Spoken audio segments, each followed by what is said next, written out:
speaker, or wherever you stream your audio. WING 1410 Dayton.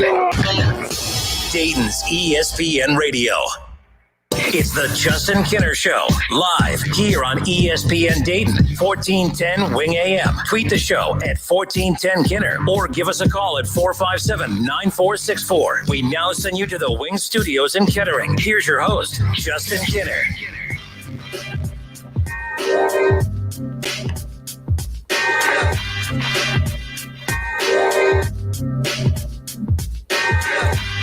All right, everybody, welcome in. Happy Monday. It is the Justin Kinner Show live here on 1410 ESPN Radio. Justin Kinner, Kev Nash. Hope you all had a great weekend. Kev, happy Monday.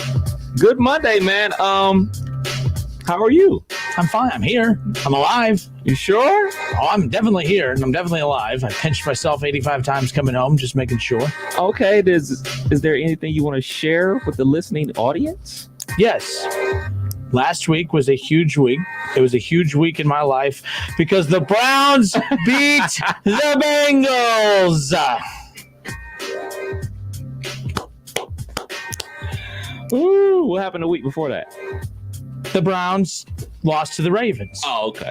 I was just making sure. But Ravens better than Browns, but Browns are definitely better than the Bengals. And I don't care. I really don't care about anything else. No, I enjoyed last week off. I got to experience my first hurricane, but I also got engaged. Hey, I got engaged. Congratulations, man. 8 years, Nora and I have been together, and I was able to propose to her on the beach, a proposal that I did not think was going to happen last week because Hurricane Sally decided to be, well, the opposite of a Sally. I mean, she was a little ferocious. Okay. A little ferocious. Now, we're the idiot. Now, keep in mind, like, I am, when it comes to hurricanes, I've never respected hurricanes and people who have been impacted by them because I'm like, they always give you a warning to leave. I've always said, leave. It's a hurricane. They're telling you to leave. If you stay, that's on you. Well, I'll never, ever, ever judge people again because we're the idiots that decided to not only stay, but to literally drive on into the island knowing, hey, I'm driving into a hurricane. Actually, that's not completely true. We thought we were driving into a tropical storm. We would just be kind of hunkered down inside for a few days, enjoy some drinks, play some cards, enjoy company, in which we did all those things. We just did it with no power, no water. It was cool being able to recognize my friends' faces when we actually saw daylight, because we were hunkered down. No, so this Hurricane Sally was heading towards New Orleans. Mm-hmm. And, the storm started shifting and, we were being told, hey, this weather's going to get kind of rough. But my phone kept saying it was a tropical storm. I'm like, we get tough out of tropical storm. Then we're like, we're going to get the back end of a hurricane. It's kind of shifting back towards us. And then not only did we get to experience a hurricane, the eye of the hurricane literally passed right over us. Wow. So we're on the 9th floor at Beach Club over in Pensacola. For any of you who vacationed there, I know a lot of you were messaging last week saying you guys absolutely love it there. It is a fantastic place to vacation. It was awesome. But it's not awesome when you got a hurricane coming at you and there's no power and there's no water. And but it was still a fun experience. And then to cap it all off, we had beautiful weather. It was the perfect night to be able, I had great friends around me, awesome company. And then to get to propose to Nora was awesome. And she did say yes because I'm waiting for that stuff to come in. So, yeah. So she said yes. Congratulations, man. That's awesome, man. Glad you made it back safe. Glad you took that test as well. Oh, yeah. The first test I've passed in a while. So there's that. But, yeah, so last week I missed a ton. Mm-hmm. Like, seriously, like, we've been doing this show for a while, and it's been, sports have been kind of stale. It was nice to get that we had baseball. We had a lot of sports. We need to stop talking as if we don't have sports. Like, when people said, we need football. We've been needing football. There's been sports. It's not like football saved the day and there's just been no sports. There's been sports. Mm-hmm. And, trust me, we need football. But to sit there and say we need it as if there's no other sport out there, that's not completely true. The sport, the sporting life has gone on. It's adapted. We've had sports for months now, even before football finally kicked off. It's going to be another month before we get Big Ten football, which is something we're going to get into coming up here in just a little bit.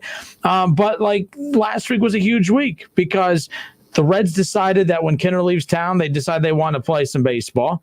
All right. David Bell, manager of the decade. When we reach 2030, we're going to look back and say, who was the manager of the decade? We're going to say David Bell, because remember that 6-1 stretch where they decided to play real baseball for a week. David Bell turned it around. So, but that happened. No, but we'll get to the Reds in a moment. The Big Ten. reversed course. Not only are they coming back, they will be officially kicking off later on this next month, I should say, in October. We're still a ways away, but it is what it is. So I'm excited that there's going to be Big Ten football. How about Nebraska getting hosed? What you mean? That schedule's brutal. 6 of their 8 opponents, preseason top 25. They wanted football. They got football, man. That's the game. You got to play somebody, right?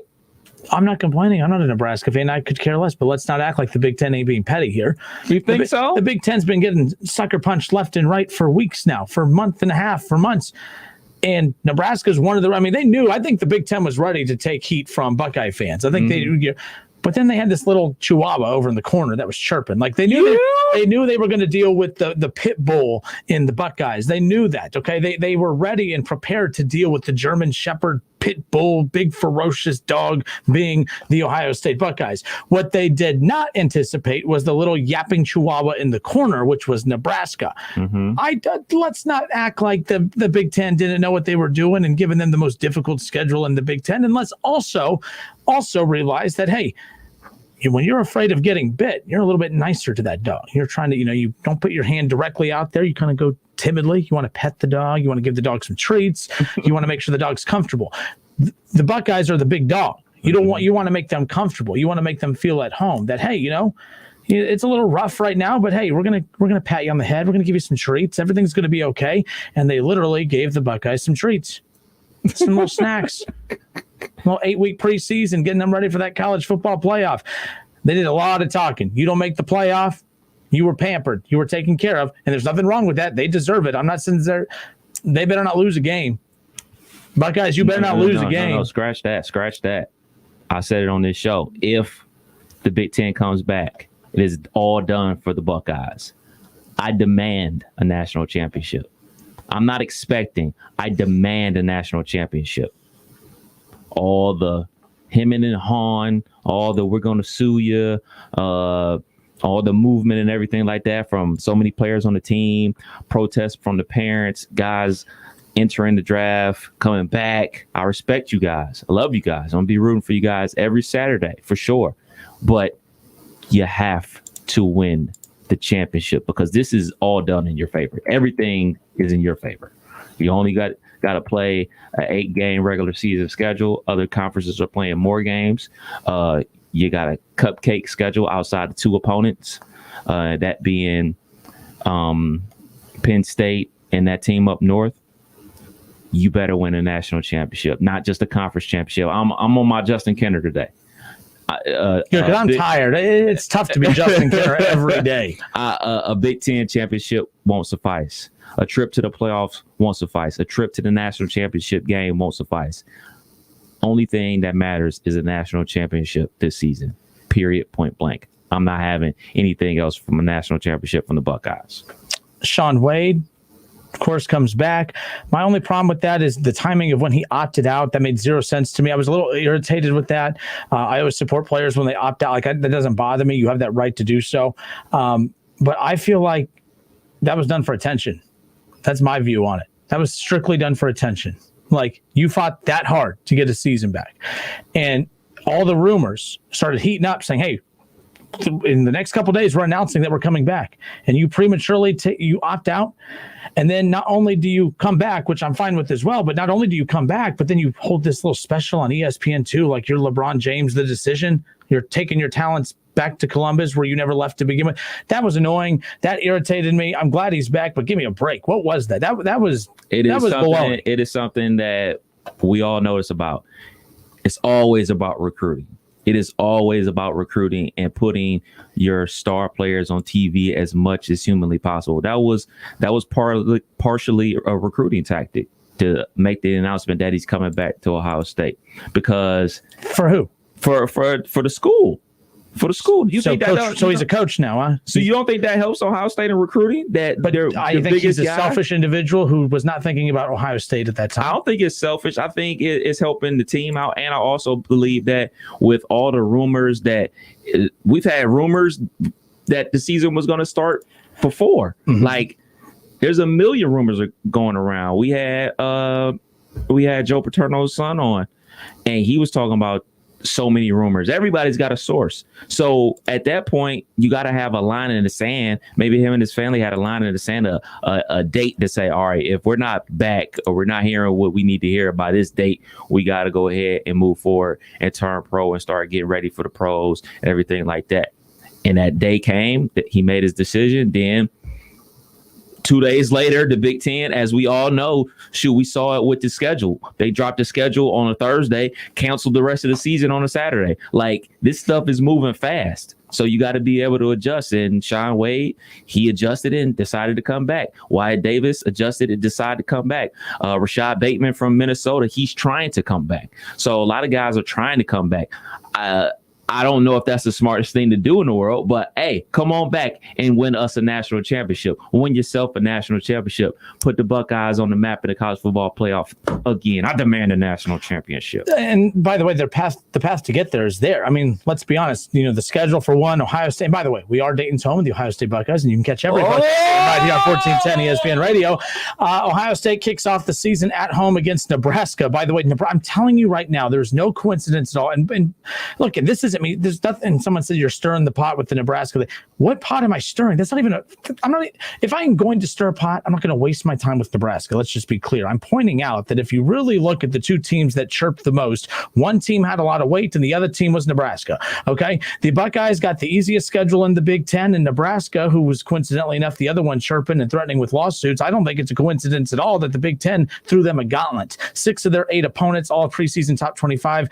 I'm fine with that. Well, hold on. That's not fair because they're playing everybody from their side of the Big Ten, from the Big Ten West. But the crossover game is Ohio State, and the other crossover game is Penn State. So with that argument, you are justified to say, all right, you got basically the best two teams in the conference. Yeah, you got to go play them too. So, okay, I can dig what you're saying there. I want to look at Iowa's schedule just to take a peek because you're not an Iowa fan. No, I'm not an Iowa fan, but they were the third best team in the American Conference, baby. I remember that day. Okay. They're the third guy that was chirping in this, making a big stink. So let's see, who are their crossover opponents? Their crossover opponent is Penn State and Michigan State. The Buckeyes. No Buckeyes. Okay. I mean, maybe the Big Ten said, all right, hey, go ahead and play Penn State and play the Buckeyes. Have fun with that. And by the way, I'm not mad, and people are thinking like, and you're upset that they gave them an easy schedule. I'm definitely not upset. It's actually good business. Like, you are the Big Ten's already going to be behind the 8 ball. There could be a scenario where maybe the college football playoff doesn't respect the Big Ten as much just because of all the chaos that's been going on, and you can. Whether it's right or wrong, I do believe that it's going to play a factor in these teams getting some respect. I think that what Ohio State has going for them is that we already knew they were going to be a playoff and / national championship contender coming into the season, whether the season started in September 1st, October, November, December, or February of 2021 first. It don't matter. We knew the Buckeyes were going to be contenders. But the Big Ten protecting the Buckeyes schedule, I don't know why people are getting so annoyed and trying to say that they did not protect it. Yes, they did, and they should. This is a weird season. You got to align your chips properly, and that's what the Big Ten did. I have no problem with it. Again, Ohio State's schedule, October 24th, they open up at home against Nebraska. Week 2 at Penn State on October 31st. November 7th, they'll be at home against Rutgers. They'll be on the road at Maryland on November 14th. Indiana on the 21st of November, at Illinois on the 28th. Keep in mind, the Ohio State at Illinois game was originally slated for their second schedule that was built to, to basically accommodate the Big Ten only schedule that the Big Ten was originally going with, the second time around. And then in December, on December 5th, they'll be at Michigan State. And then, of course, your traditional last game of the season, whether it's a 12-game season or this time an 8-game season, it'll be Ohio State at home against that team up north. So you get that typical matchup in the last game of the season. It won't be Thanksgiving Day weekend, of course. My thing is this. I've been off for a week, so I haven't been able to find this. Have they announced that they are going to push back the college football playoff announcement? Because have the Buckeyes avoided that disaster here, where December 5th, that first Saturday in December is always everybody's pushed back. First December is usually the Big Ten championship, right? but everybody's pushed back. So when SEC is also like that's the same date. So they line up with everyone else. Yeah. I'm asking, like I don't know. That's why I'm. So that doesn't impact. So the college football playoff, the date they have on their website, they haven't updated it, right? Because as of right now, that next Saturday, the 12th, which is the day that Ohio State plays Michigan, and to be fair, they probably could do. We see it in basketball all the time when they do the Selection Sunday show. They'll do the Selection Sunday show on the same day that conference championships are being finished. I wouldn't be surprised at all. And again, if there's a date out there for the playoff selection show, please tell me. I just haven't been able to find it on the website. They still have the original one. It might be the 12th still. Like Ohio State could play Michigan that day at noon, and they still could. Well, and again, no conference championships. So that December 12th, Ohio State, Michigan. Right after all those games wrap up that day, the committee could put out a poll later that night, or they'll do it on that Sunday. They usually do it the Sunday. So we'll see. But this bodes well for Ohio State. If they don't make the playoff, Kev, this year, it's on them. It's on nobody else. It's not going to be on officials making calls in the third quarter that somehow decide a game with still a quarter and a half to go. It's not going to be on officials. It's not going to be on no fans being there. It's not going to be on Kevin Warren. It's not going to be on Kevin Warren's son playing in the SEC. It is strictly going to be on Ohio State if they do not make the college football playoff. Steve Stetler says, come on, man, I will take that bet. Any amounts? Steve, let me know what bet are we talking? I'm just curious. I'm catching up here. We're live on Facebook, by the way. It's the Justin Kinder Show with Kev Nash live here on Dayton's ESPN radio station, 1410 Wing AM. Listen, stream, and watch. You can listen at 1410 Wing AM. Stream us at wingam.com and watch us on Facebook. Search the Justin Kinder Show and follow along. Travco, he says December 12th is the day that the Buckeyes fall. Michigan has never lost to Ohio State in December, ever. It's your year, man. The stats are on Michigan's side. They have never lost to Michigan or Ohio State in December. Yeah, there it is. The SEC championship game is set for December 19th as well. Oh, so okay. Same. So everybody's lines up on that December 19th date for their championship game. Yeah. All right. Billy Wright comes in to save the day. It's the Sunday after the Big Ten championship. So perfect. We're learning as we go here. Billy Wright also says, preach Kev Nash, national championship or bust. Absolutely. I think and by the way, let's just pretend that COVID didn't exist and the season kicked off on time. It was a national championship or bust. Anyways, I do believe that the Buckeyes are a team, and I believe Alabama and Clemson are the same. The three teams, there's only three teams in all of college football that should have a championship or bust mentality. Not, well, we just hope to make the playoffs. That's an Oklahoma hope, right? If you're Oklahoma, if you're Georgia, if you're some of those teams, those fringe teams, those teams that they're above average teams, but they're below the elite. Yeah, those are the teams that, like LSU last year. Actually, they turned into an elite team as the season went on. When Joe Burrow really came onto the scene a couple weeks into the season, when they realized, oh man, we have a player here. Like, this isn't just a good quarterback. This is an all-time great quarterback at the college level. They kind of got moved into that championship or bust mentality. But let's be clear. LSU wasn't the favorite heading into the playoff last year. Clemson was, and Ohio State was second. So, and then LSU and then Oklahoma. That was the rank of the teams as far as favorites to win it all. So it's going to be interesting how that goes. But Ohio State, Alabama, Clemson all have that championship or bust. To be fair, though, I think there's only two teams this year that have a championship or bust expectation. That's Clemson. Third-year quarterback in Trevor Lawrence, who's figured right now to be the number one overall pick next year, possibly to teams who already have their quarterbacks, the Jets. Right now it's looking like a mess for them. We'll get into that coming up here in a bit when we get to our NFL segment. But holy smokes, man! So. And Justin Fields, coincidentally, the two best quarterbacks, the two biggest stars in college football this year are Justin Fields and Trevor Lawrence. And I think they're on a, head-on collision to that national title game. We've seen them meet up in big bowl games, Ohio State, Clemson. We've seen them meet up in the college football playoff. All right, now it's time for Ohio State to put the 0-4 record or 0-5, whatever it is, behind them and meet Clemson in that national championship game. I could think of no bigger way for college football to end this crazy, chaotic season than with Trevor Lawrence and Clemson going up against Justin Fields and Ohio State. And it has to be, those two teams have to be 1 and 2 to really set that up. But it's great. It's great for college football. I'm not going to lie.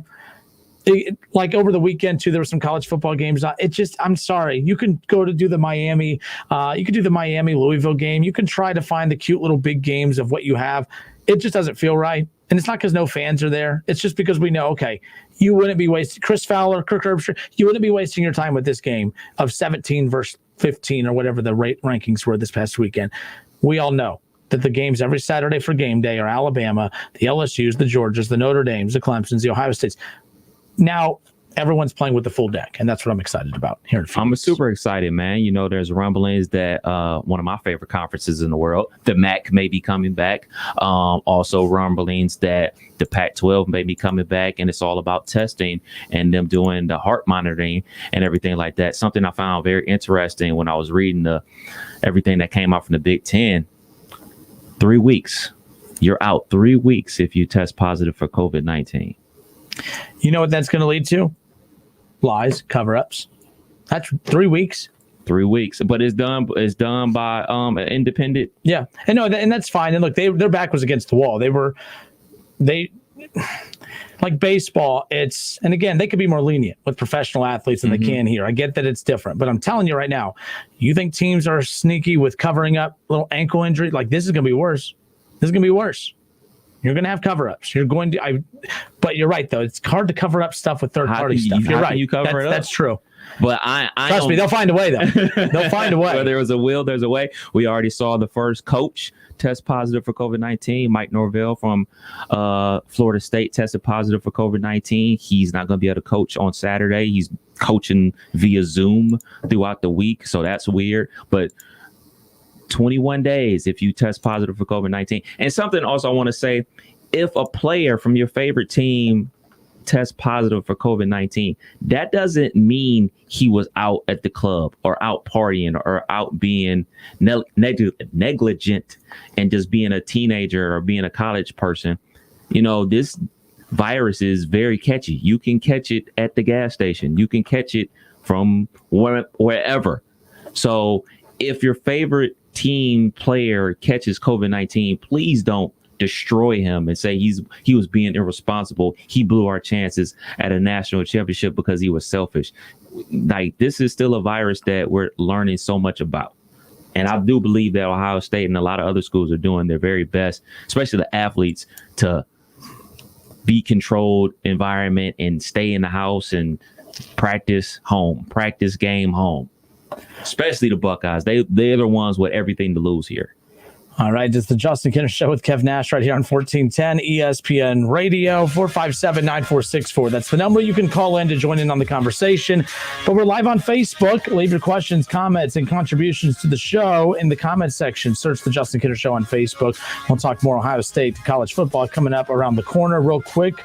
Carlton Woods. Where'd it go? Carlton Woods said it was already national championship or bust. To go back to what we were talking about earlier, Carlton Woods also says, I don't think they would dare cover up a positive COVID-19 test. # lawsuit.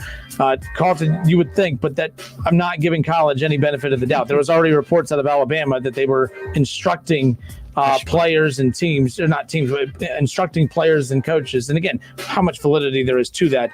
I'm just talking about the initial reports that were circulating, that there were rumors about that type of thing happening. And by the way, where there's smoke, there's always fire. I'm not going to sit here and act like that those rumors didn't have some truth to them.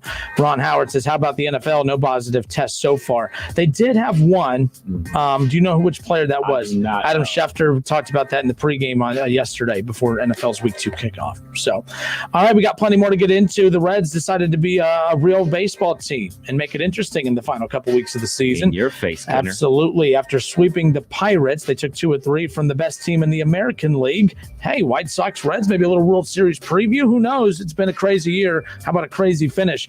The Reds in action tonight. They got the Brewers. We'll talk about that matchup coming up around the corner. How good is this Reds team, and are they for real? We'll get to that coming up around the corner. Joe Burrow versus Baker Mayfield. Browns, Bengals. We'll get to that matchup. We're only, 4 or 5 days removed from that game. But, hey, I was off. I want to make sure we get to talk about it. Lots of crazy happenings around the NFL as well. We'll be back in a moment. Head to the Justin Kinner Show on Facebook. Give it a follow. Give it a like. Give us a comment. Or give us a call at 457-9464. We'll be back in a moment.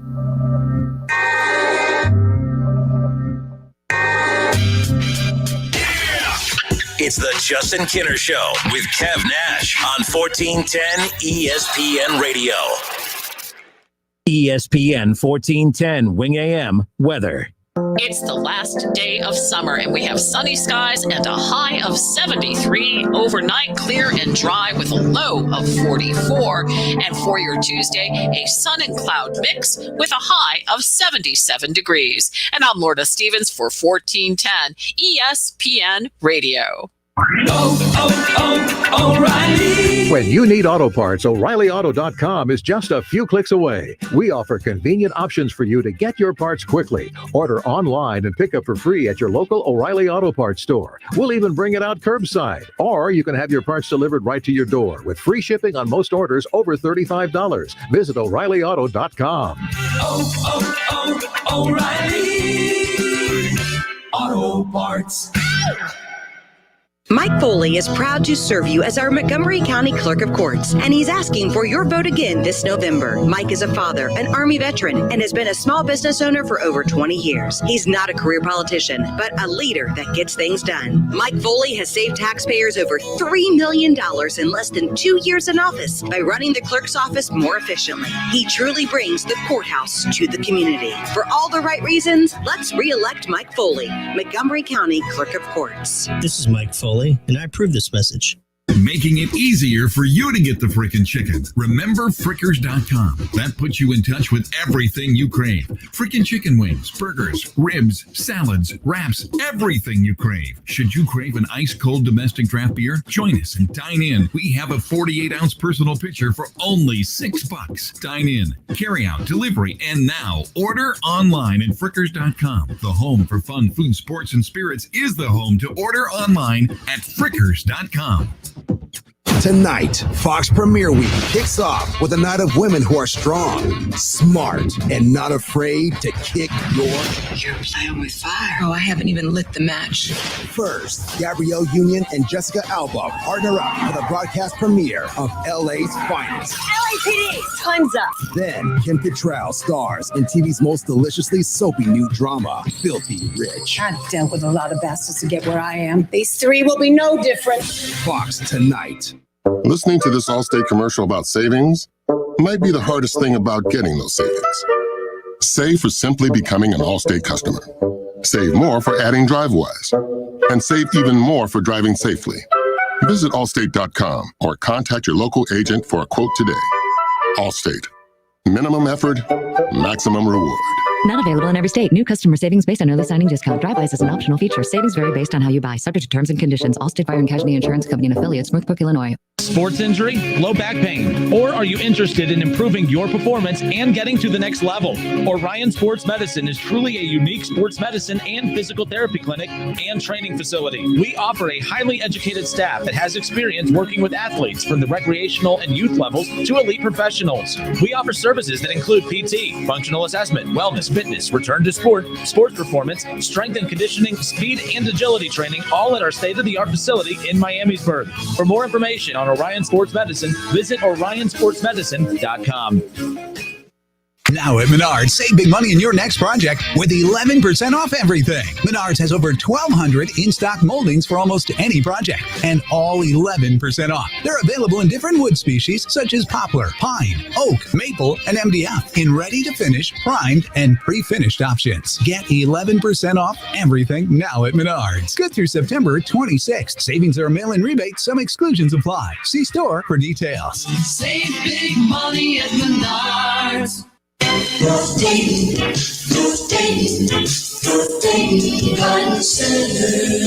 Hi folks, it's me again to let you know that we've just unloaded a semi-load of fresh new landscape plants of all types. We have nice dwarf Alberta spruce, Mugo pines, taxus, pyramid arborvitae for privacy hedge, lots of nice boxwoods, magnolias, white pines, dwarf blue spruce, topiary shrubs, fat Albert blue spruce, and dwarf Japanese red maples, and dozens of other varieties of shrubs. We also have thousands of shade trees, flowering trees, and fruit trees, and weeping trees. One of the most popular trees is the Cleveland Select flowering pear, which blooms in the spring with nice white blossoms. Every yard should have one. Our 6-acre garden center at 1309 Brand Pike is Dayton's biggest, and we've been in business since 1963. Come out and see why.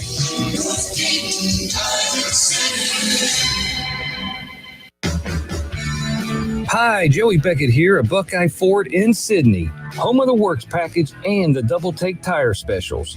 Call today for your appointment, 937-419-8473 or 1-800-700-0050. Buckeye Ford in Sydney, Exit 92 off of I-75. We'll see you soon. As you get back to business, small things can make a big difference, like marking safe distances with floor tape and posting reminders to wash hands. As always, Grainger is here to help, offering supplies and solutions for every industry. Free access to product specialists, 24/7 support, safety recovery guides, and more. It's part of our commitment to help you adapt and recover in these challenging times. Call, click Grainger.com, or just stop by. Grainger, for the ones who get it done. The great thing about facts, they're proven. Like the fact that crude oil contains impurities, or that base oil made from natural gas is 99.5% free of impurities. And the fact that Pennzoil is the first synthetic motor oil made from natural gas, not crude oil. It gives you unbeatable engine protection. The proof is in the Pennzoil. Based on Sequence 4A wear test using SAE 5W30. Ask for it at your local automotive retailer. How can Staples help you get back to business? By printing you new signs for the times. Staples can help prepare your business for the new normal with everything from in-store signage to health essentials like masks and hand sanitizer, and all at amazing prices. And this week at Staples, get $15 off posters or yard signs when you spend $75 or more. Save big this week at Staples. Ends 10/31. Exclusions apply. Limit one offer per customer. See store associate or visit staples.com/signage for details. Liberty Mutual Insurance Company customizes your car insurance with Right Track, which rewards you for safe driving. As the world's most careful driver, that's perfect. Now applying 2 pounds of force for acceleration. You really turning in 0.3 miles and begin deceleration. With Liberty Mutual's Right Track, you could earn up to 30% savings based on how you drive. Sign up at libertymutual.com/righttrack. Liberty, liberty, liberty, liberty. Discount on participating vehicles, base coverages only. Availability varies. Try Bob Evans' new crispy fried chicken dinner bell plate. It's boneless, hand-breaded fresh, and oh so juicy. Try it for just $7.99.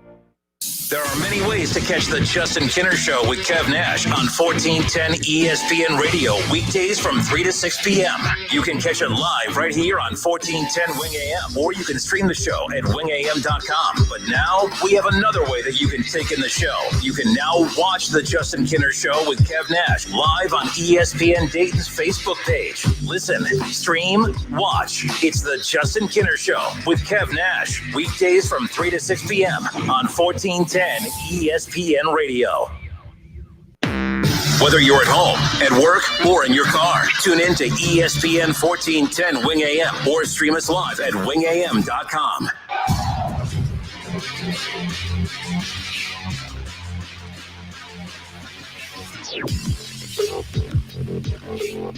All right, everybody, we are back on a Monday. I hope everyone had a great weekend, and we're off and rolling in the NFL season. Speaking of that, after tonight's Monday Night Football matchup, we'll officially be gearing up for Week 3 of the NFL season. And can we stop with the who's the MVP of the season after 1 week and 2 weeks? That crap's getting old. Like they spent so much time today. Josh Allen or Russell Wilson, who's the MVP of the season? It's 2 weeks. It's 2 weeks. Like, seriously, like, slow the heck down. Like, we've been itching for sports so bad that we're trying to, like, crunch all of these big-time topics into, like, the first second. Well, we may not finish. We may not be a Week 3, so we might need to anoint an MVP right now. Stop it. We're done with the MVP talk after 2 weeks. I refuse to even entertain that unless I'm bitching about it. I can complain about it. If I'm complaining about something, we can talk about it. That's just my rule. Oh, okay, because I wrote that time mark down where you were talking about is early. It's only Week 2. But like, I don't think that's a hot take. Like, come on, week 2. There's still 14 games. Absolutely. I mean, anything can happen. I mean, we saw with injuries over the weekend to some big time guys in the league. They're going to be out for the season. So anything can happen. Nick Bosa is moving back to San Diego. Not want to make light of his injury. That is actually unfortunate. Anyone who gets injured like that. Anyone who gets injured like that and is missing, for one, anytime you have a season-ending injury, that's horrible, whether there's one game left or it's in a playoff game or whether it's week one. To me, I just think it's always worse, like in weeks 1, 2, and 3. It's like you work so hard in the offseason, you finally get to the games that matter, and it's like, man, your whole season's just taken away from you like that. You know, Bosa's had some injury histories in the past. Not all of these are always related, though. It's what's strange about that as far as that goes. But, man, you know, we have a back thing as well, or is that Joey? No, it wasn't a back thing. I think it was Joey. Okay, Joey had the back. Okay, yeah, Joey B. But no, nonetheless, I mean, that's unfortunate. A lot of big names went out yesterday. How about Saquon Barkley? You know, it's funny. I was listening to some sports radio shows out of New York, and they were saying, look, everyone bashed OBJ because of all the games that he missed. And how he was injury prone, but he's played since leaving. If you combine all the wide receivers on the current roster for the Giants and Saquon Barkley, you combine all the games played since his departure, you combine all the wide receivers total games played with Saquon Barkley's since OBJ's departure, OBJ has played more games than all of them.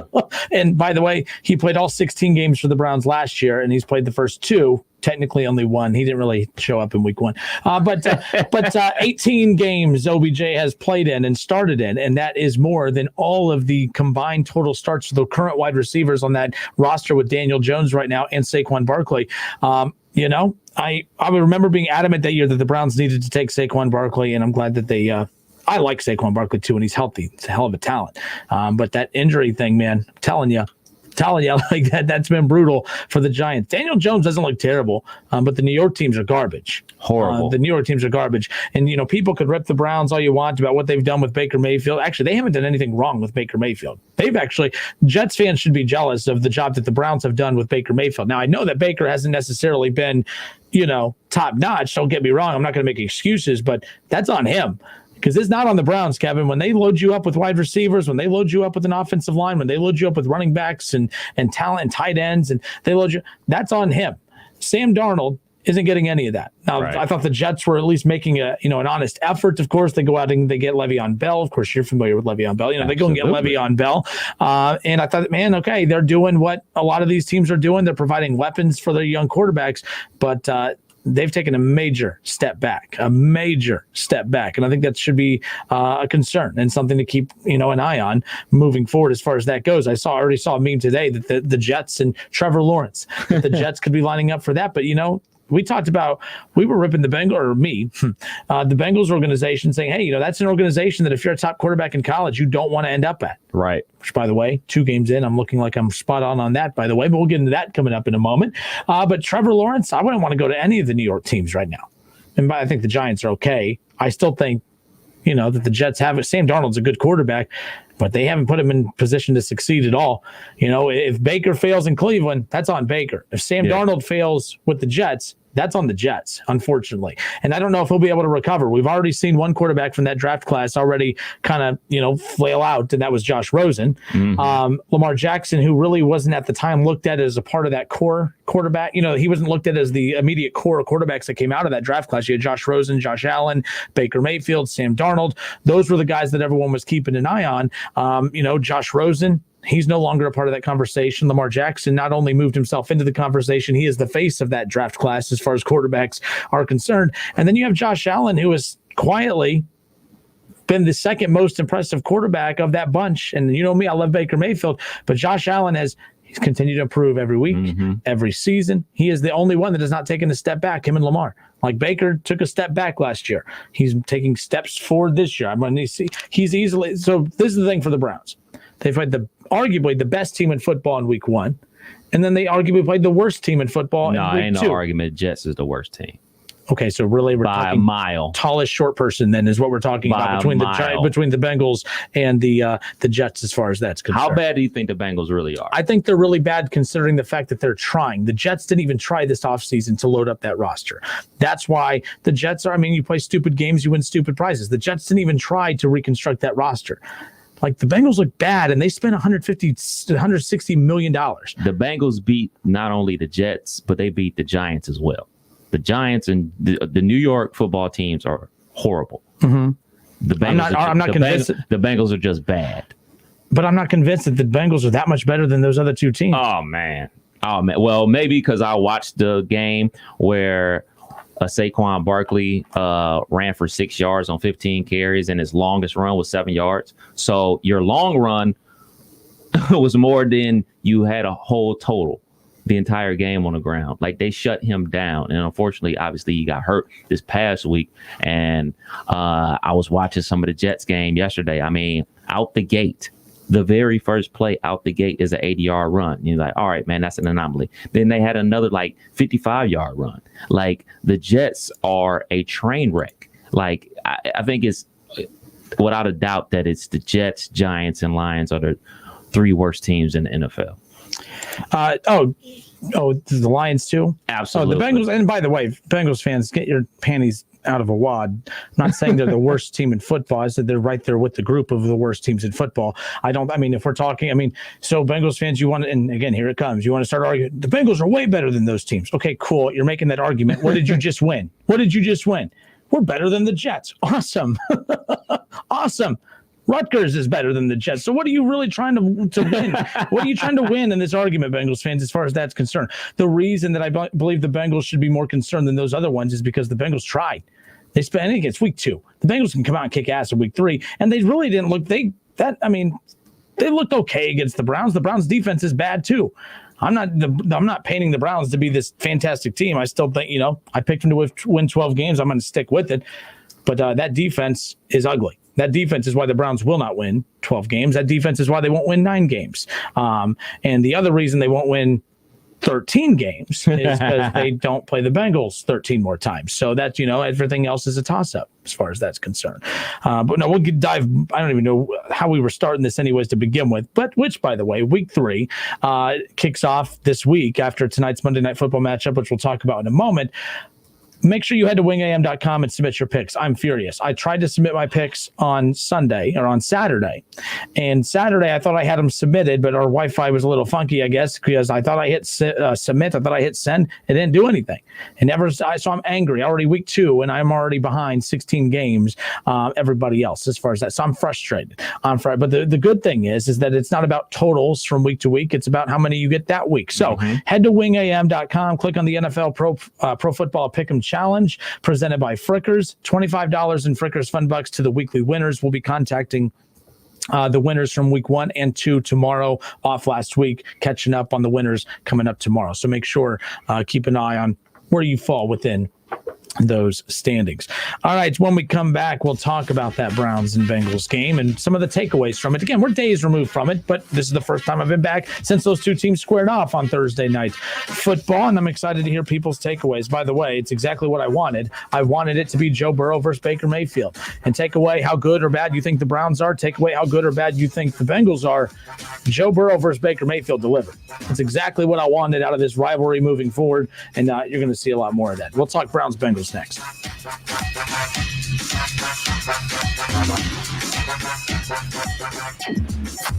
It's the Justin Kinner Show with Kev Nash on 1410 ESPN Radio.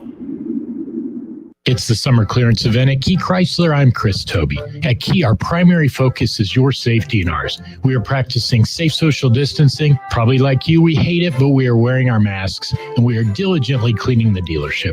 If you're more comfortable handling your sales and service needs from home, we can help you. Visit TobyAuto.com, where you can complete all the aspects of a vehicle purchase, including financing and trade appraisals, schedule service, or simply get a question answered. Most importantly, stay safe out there. We will get through this together. Listening to this Allstate commercial about savings might be the hardest thing about getting those savings. Save for simply becoming an Allstate customer. Save more for adding DriveWise. And save even more for driving safely. Visit Allstate.com or contact your local agent for a quote today. Allstate. Minimum effort, maximum reward. Not available in every state. New customer savings based on early signing discount. Drive-bys is an optional feature. Savings vary based on how you buy. Subject to terms and conditions. Allstate Fire and Casualty Insurance Company and affiliates, Northbrook, Illinois.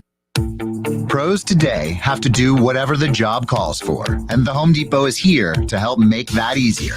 With a wide range of delivery options, you can get what you need, from job lot quantities to small supply runs, delivered where and when you need it.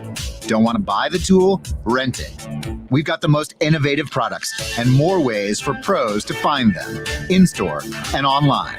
Pros are changing, so are we. The Home Depot, how doers get more done. Let's go, go, let's go, go, squeeze. We're going, growing, standing tall, climbing, laughing, hide and seeking, giving our all. Our kids' days are filled with adventure, and Go-Go Squeeze is there for every run, jump, step of the way. Made from wholesome ingredients like 100% fruit and veggies, real yogurt, and no artificial anything in Go Anywhere pouches, so our kids can keep going wherever their adventures take them. Go-Go Squeeze. You make the memories, we'll make the snacks. Find us in the applesauce aisle. Having dry skin is a struggle. Turns out my body wash was the problem. So I tried new Olay skincare inspired body wash with vitamin C, collagen, and hyaluronic acid, which improves skin 3 times better versus the leading body wash after 14 days based on clinical moisture retention. And now helps stop dry skin before it starts with new Olay Rinse Off Body Conditioner. Find new Olay skincare inspired body wash online or in stores. Try Olay Body today. Do business more powerfully during Dell's semi-annual sale. Save up to 45% on Dell computers and servers with Intel Core processors. It's time for you to upgrade to new modern devices with Windows 10. Also, save on electronics and accessories, plus free shipping on everything and special financing with Dell Business Credit. Call 877-ASK-DELL to talk to a Dell Technologies advisor who can help you find just the right tech. That's 877-ASK-DELL or visit Dell.com/business deals. 3rd floor study hall. My dining room table. Homeroom Monday and Tuesday. My living room Wednesday to Friday. Wherever school happens for you this year, Staples has amazing prices on everything your student needs. This week, get 20% off copies and prints for school. That's 20% off posters, worksheets, schedules, and reports. Shop in-store or pick up curbside. School on, save on. Staples. Visit staples.com/school printing for coupon. In-store only. Exclusions apply. Ends 10/31. Curbside available in most stores. Today, being there for one another is more important than ever. At Kettering Health Network, our caregivers are dedicated to helping you stay safe and well. We're open and ready to care for you. From treating emergencies to regular wellness visits, count on us to deliver the exceptional care you've come to expect. Kettering Health Network. Together, supporting each other. Learn more at ketteringhealth.org. Montgomery County Veterans. The Montgomery County Veterans Services Commission is here to serve you. You served your country, and now it's time we serve you. You're entitled to various VA benefits as a direct result of your service, to include compensation, pension, burial, and education. Call 937-225-4801 or online at mcvsc.org. The time is now. Come to the old St. Elizabeth Hospital next to the Kindred Hospital, and we'll be there to serve you. That number again is 937-225-4801. It's the summer clearance event at New Carlisle Chrysler. I'm Chris Toby. At New Carlisle, our primary focus is your safety and ours. We are practicing safe social distancing. Probably like you, we hate it, but we are wearing our masks and we are diligently cleaning the dealership. If you're more comfortable handling your sales and service needs from home, we can help you. Visit TobyAuto.com where you can complete all aspects of the vehicle purchase, including financing and trade appraisals, schedule service, or simply get a question answered. Most importantly, stay safe out there. We will get through this together. Bromley's for Men would physically shave your face for you if we could. Since we can't, we made our 7-blade razor and Get a Grip handle the simple choice for the smoothest shave. Bromley's for Men in the shaving aisle at Kroger. Not so long ago, lots of things made people happy. I used to love going to the gym. I miss saying good morning to my coworkers. Today, there are still things that can make people happy. Oh, how pretty. A beautiful bouquet of flowers will definitely make someone happy. First Florist and Greenhouses can help you make someone happy. Go to firsttheflorist.com, choose a bouquet, and they'll deliver it safely. Make someone happy with First Florist and Greenhouses. Cordell Transportation is now hiring Class A CDL drivers with home daily lanes. $2,000 sign-on bonus, great pay and benefits. Contact Cody. Apply online at CordellTransportation.com. Cordell Transportation. Driven to succeed. If you're driving less, you could be saving more on car insurance. Save money with pay-per-mile insurance from Allstate. Call a local Allstate agent and get a quote. The Reds are on the radio. Cincinnati Reds baseball is finally here. There are only 60 games this season, so don't miss a second of the action. Winker hammers one to deep right field, and that is a no-doubter. Catch every game right here on Dayton's home of the Reds, 1410 ESPN Radio. All sports, all the time. This is 1410 ESPN Radio.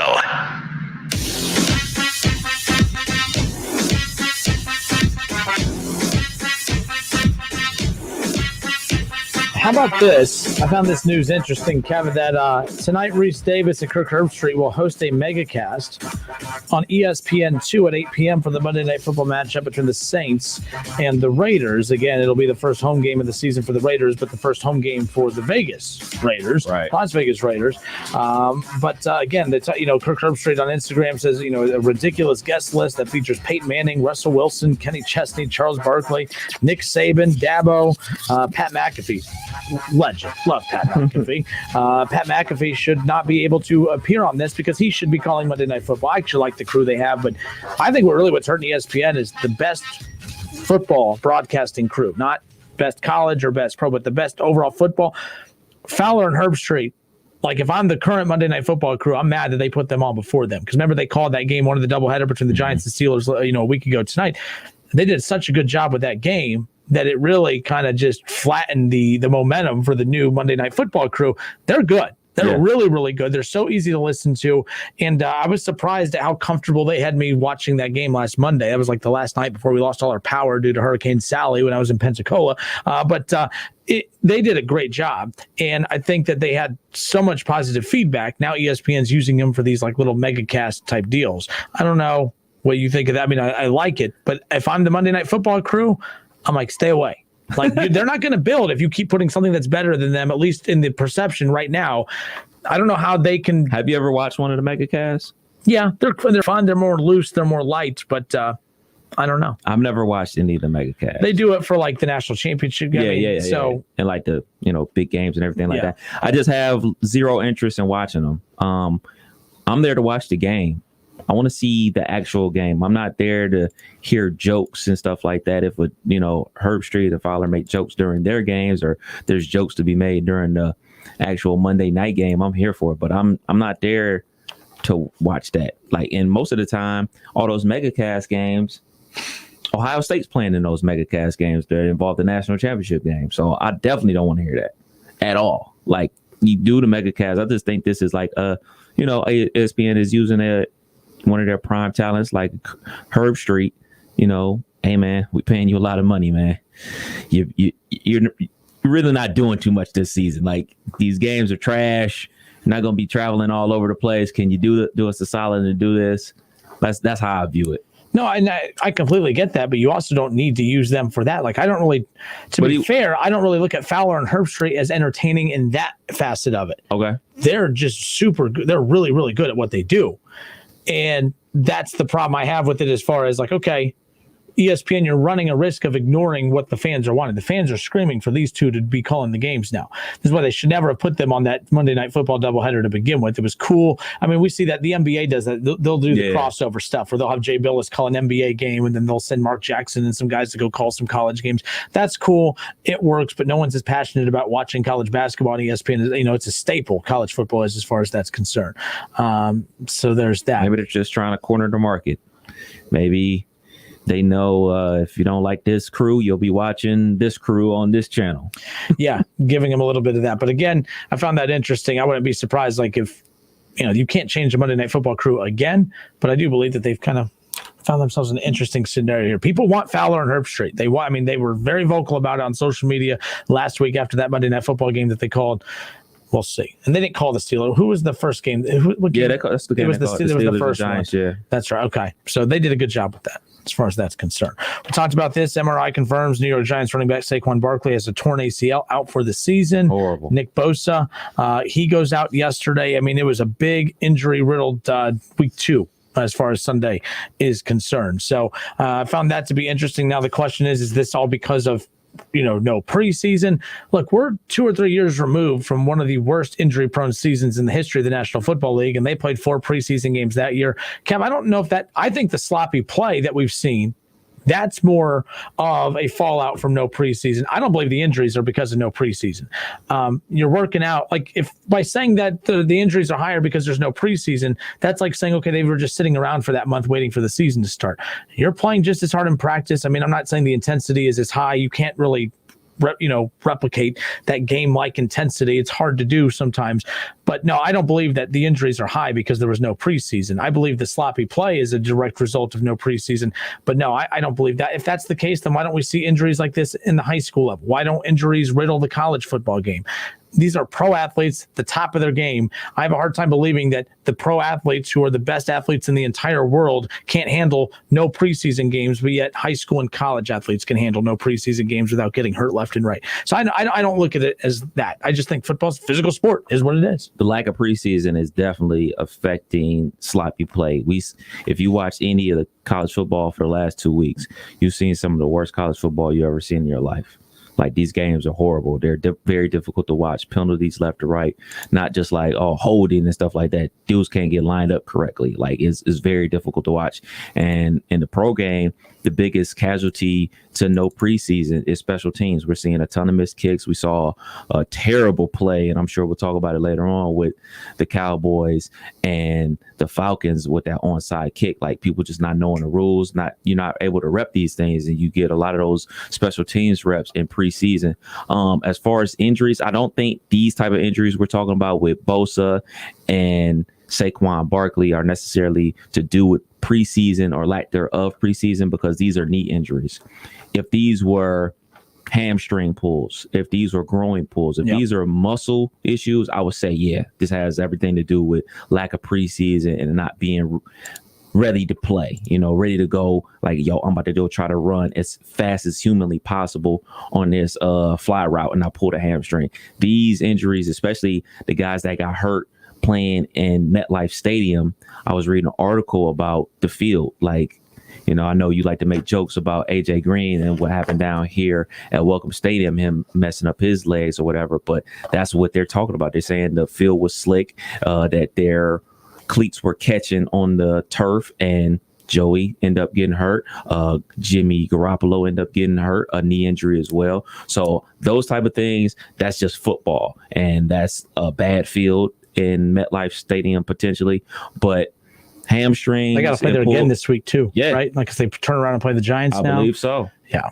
So those hamstrings and tweak muscles and stuff like that, I would blame that on the lack of preseason, but not these knee injuries.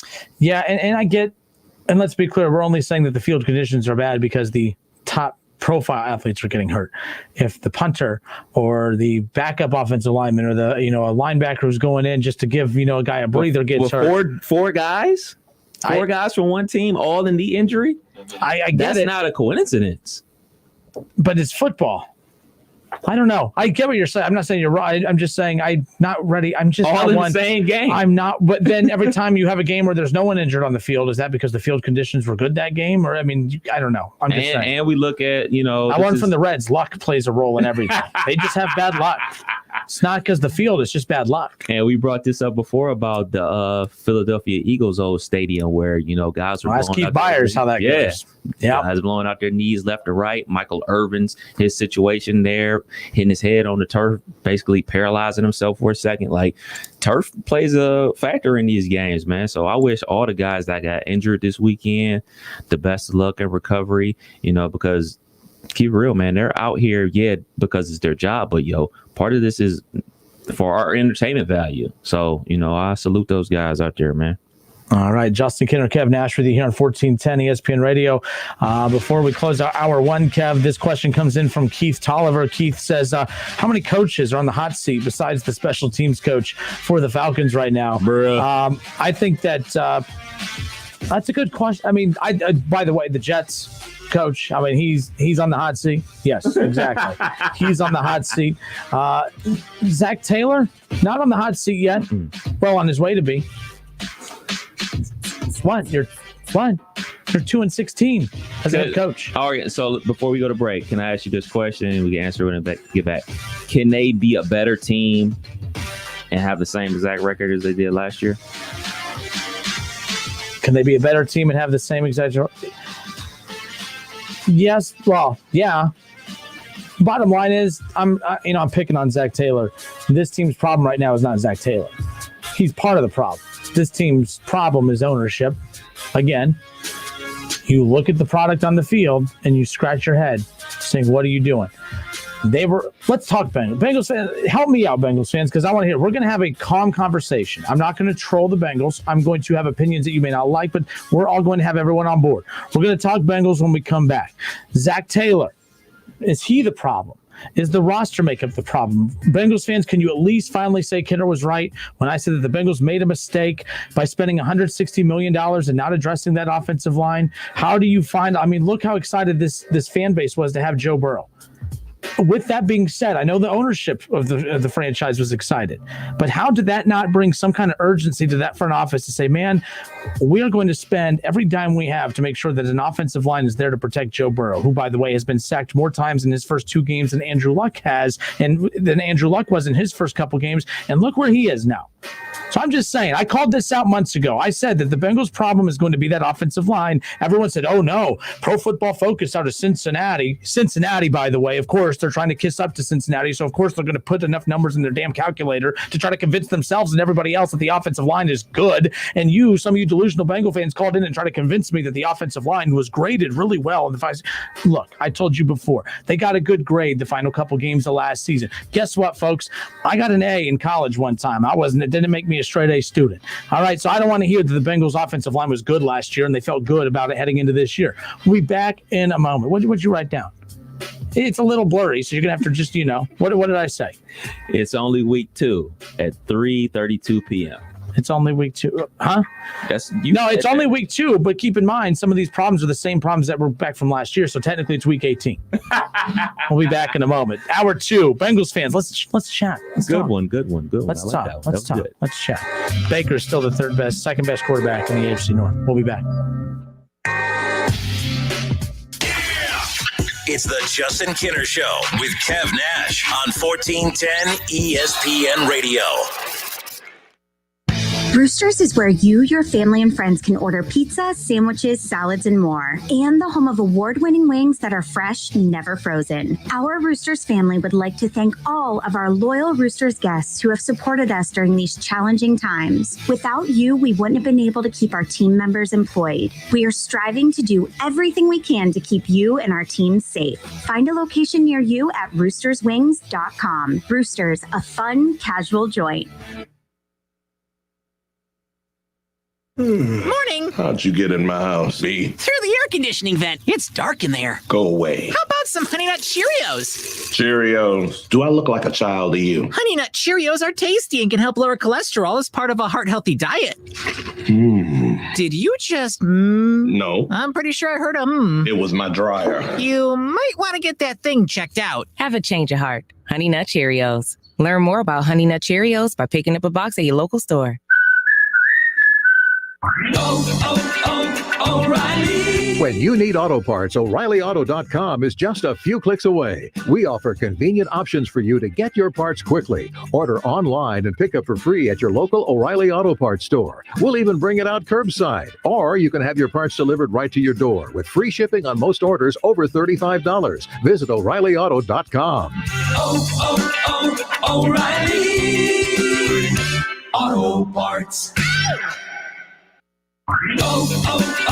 O'Reilly. Superstart batteries exclusively at O'Reilly Auto Parts are designed to meet the electrical demands of today's vehicles. Get dependable power and performance from a Superstart battery for your car, truck, motorcycle, lawnmower, boat, and more. Our professional parts people can help you find just what you need. Stop by O'Reilly Auto Parts today. O'Reilly Auto Parts. It's time for some straight talk. You know what a full court press is in basketball, right? Full defensive coverage with no holes. Well, that's the kind of coverage you get with Straight Talk Wireless. It runs on America's best networks, same as big carriers, but for a lot less. Just $45 a month gets you the unlimited plan with 25 gigs of high-speed data, then 2G, for up to 50% less than the big carriers. No contract, full coverage, 50% less. Straight Talk Wireless. No contract, no compromise. Savings may vary. See terms and conditions at straighttalk.com. We saved serious cash with our Progressive Home and Auto Bundle and used the money to buy a new boat. Who's ready to water ski? This is not a real testimonial. Sure, customers can save big money with Progressive, but not enough for a new boat. They'll probably spend it on rent or gas money or maybe one of those little plastic wading pools for the yard. Ahoy there! Is what the captain might say on the toy boat in your wading pool. Progressive Casualty Insurance Company and Affiliates. If you're driving less, you could be saving more on car insurance. Save money with pay-per-mile insurance from Allstate. Call a local Allstate agent and get a quote. You wanted to see me? Yes, please, have a seat. So here's the thing. When this company brought you on, we took a chance on you. You didn't have that 4-year college degree we typically look for. Right. But we gave you a shot anyway. And since then, you've worked incredibly hard and given it your all. Thanks. You've been an important asset to the team, but I don't think you can be an intern here anymore. We want to hire you. You're serious? Absolutely. Find your next great employee. Introduce yourself to the grads of life. Who are they? Talent worth knowing about. Young adults of unique determination and experience. An ideal fit for your company in an entry-level position, internship, or even mentorship. They might not have every qualification you typically look for, but they're exactly who your company needs. I won't let you down. I know. Don't miss out on a resource many innovative companies have already discovered. Go to gradsoflife.org to learn how to find, cultivate, and train this great pool of untapped talent. Brought to you by the Ad Council and gradsoflife.org. Attention men under the age of 35. You know what really impresses the ladies? When a guy has a few drinks and later gets pulled over for buzzed driving. That could cost you around $10,000 in fines, legal fees, and increased insurance rates. There goes let's grab dinner and a movie. Oh, I know. You drive more carefully when you're buzzed. You've proven that hundreds of times. A woman admires that kind of confidence. And you've practiced how to speak if a cop does pull you over. Slowly, clearly, and politely like, "Good evening, officer." A woman admires that kind of foresight. And what woman doesn't find it adorable that you call it buzzed even though the law calls it drunk? You can kiss $10,000 goodbye, along with any chance of having a girlfriend. Because nothing says I'm a catch more than a guy who lives in his parents' basement and calls it my place. Buzzed, busted, and broke. Because buzz driving is drunk driving. A message from the National Highway Traffic Safety Administration and the Ad Council. The biggest local and national guests sit down for the biggest interviews with Justin Kinner on 1410 Wing Live. Presented by Arrowhead Tax Service. Follow along live on ESPN Dayton's Facebook page and catch all previous episodes at wingam.com. College football playoffs, Browns, Bengals, Buckeyes, and more. Catch the Keith Byers Show Mondays at noon on 1410 ESPN Radio.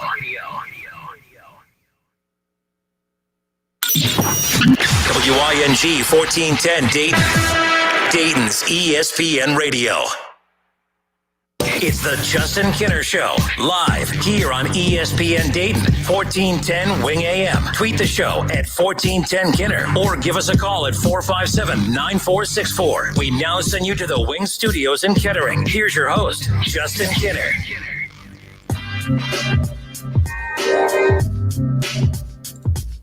All right, first hour in the books. We're hitting the ground running for hour number 2. We have a lot to get into still. Of course, first hour, we opened up talking about Ohio State. The Big Ten, of course, is back. The Big Ten is back. The Buckeyes are back. And, of course, that's a great thing for us here in Buckeye country, especially us here on 1410 ESPN Radio. We carry every Ohio State football game right here on 1410 ESPN Radio. And, of course, we'll start with coming up at the end of the month, Ohio State and Nebraska, October 24th. Not the end of this month, I should say, but a month from the end of this month coming up. So we're just over a month.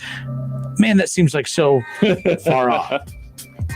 But I tell you, it's going to make college football Saturdays a lot more tolerable because although we may not have Buckeyes for 4 more weeks, we're still now like this was a win for college football, Kev, because I do think it was going to be a lot of Buckeye fans not tuning into college football. For not because they only care about Ohio State and not the rest of college football, but it's because it was just going to irritate Buckeye fans to the point where they did not feel comfortable watching. Yeah. Now I think you're going to get a lot of fans watching, Big Ten fans watching, even though their teams don't kick off for another month. You're going to be watching because, again, the greatness of the college football playoff, it brings everybody together. Every game matters, not just your games, but the games around you, the college football landscape. I mean, who knows? By the time Ohio State even kicks off in their first game, Clemson could have stubbed their toe and eliminated themselves in the playoff before Ohio State even kicks off the season. Same thing goes with Alabama. They're starting Mac Jones, by the way. They announced that as their starting quarterback for the season. LSU announced their guy, and I can't remember his name. I'll have to go and pull that up as far as that's concerned. I am interested to see how good LSU is this season. That's always tough. They lost. I mean, they're right up there. When we're going to look at LSU the way we did that Miami team in the early 2000s. We're going to look at that LSU team the same way that we looked at that 2014 Buckeye team that won a national championship, which at the time, I don't think we realized how special that team was. We realized how special they were as names started announcing they were coming back. We always knew they were talented, but it was like, oh man, we have, a whole NFL roster coming back in 2015, and obviously they weren't able to get the job done. But this LSU team from last year is basically right up there with those. Am I missing another team that was like that? I mean, in the last 2 decades, the 3 most talented teams as far as NFL is concerned, and I could be missing an obvious one, correct me if I'm wrong, but the 2001 Miami Hurricane team. Yeah. The 2014 Buckeye team. Well, I mean, that 2002 Ohio State football team. You're right. So the 4 best. Okay. But LSU last year, I think, is right up there with that. I'll definitely put that 13 Florida State team up there. Okay. You had a lot of pros in there. I mean, you talk about Jalen Ramsey, LaMarcus Joyner. You talk about Telvin Smith. You talk about Jameis Winston. I mean, you could talk about their NFL careers, and that, like, Jameis hasn't panned out. But, like, at that time, while he was in college, he was a baller. They won 30 straight games for a reason. So we'll dissect that more coming up here in just a moment. But 457-9464. Again, you are tuning in and listening to the Justin Kinner Show live here on ESPN Dayton, 1410 Wing AM. Listen, stream, and now watch. Stream us at wingam.com, and you can watch us live on Facebook. Go to Facebook, search the Justin Kinner Show. Week 3 of the NFL season kicks off later on this week. Obviously, tonight, Monday Night Football, the Raiders and the Saints, and that'll wrap up week 2. Make sure you get your weekly NFL pick'em picks in at wingam.com. $25 in Frickers Fun Bucks will be rewarded to the weekly winners. And it doesn't matter. Like, for instance, here's an example. I'm a moron, and I didn't make sure to save my picks this past weekend for week 2. And I did get the Browns over the Bengals. So I did get one correct. Okay. I did get one correct pick this week, but I missed the rest of them because after I made the picks, I never hit submit. So that's on me. A lot of people out there have made those same mistakes, but it doesn't prevent you from winning moving forward. You can get the most picks right each week and still win $25 in Frickers Fun Bucks. Frickers sponsors every year our NFL Pro Pick'em Challenge. So make sure you head to wingam.com, submit your weekly picks, and follow along to track how your scores are. We're going to be announcing, again, last week with us being off, we're going to announce weeks 1 and 2 winner on tomorrow's show after tonight's week 2 week, I should say, wraps up with the Raiders and the Saints. All right, we're going to get into some Bengals talk in a moment, but real quick, let's go to the phones. 457-9464. Kev, I already forgot who you even popped up on the screen there, so you'll just have to let me know. William, how are you, sir? Welcome. Hey, happy Monday to everybody except for Zach Taylor and the Bengals offensive line. There we go. Are you an upset Bengals fan, or are you a passionate Browns fan? What do we got going here? I am an upset Bengals fan that's here to say Zach Taylor is going to get one of the best things that's ever happened to Cincinnati killed. They are going to Tim Couch him. Yeah, I mean, I was looking at, again, it's 2 games, but it's not 2 games. Like, as Kev said earlier, he was like, Justin, you just said it was 2 games, and now you're saying this. The problem is with the Bengals, it's not 2 games. It's 2 games for Joe Burrow, but the problem is the Bengals chapter continues of that offensive line. And I feel like when the ownership last year decided to show some urgency and spend some cash, I was a little upset with them that they did not spend some money on that offensive line. They should have protected him like he was their baby, and they've left him out there to drown. It's going to be a long 14 games if he even makes it that far with that offensive line. Justin, they tried to sell us on the same offensive line from last year, and like idiots, we bought it. Not me. I was trying to warn you. I was trying to warn you and every fan out there, and I got called every name in the book. You just paid Joe Mixon like a top 6 running back, and Joe Burrow is dropping back 61 Thank you. times. Thank you. Why? And what is wrong with A.J. Green? Why is he so slow? He looks like a shell of himself.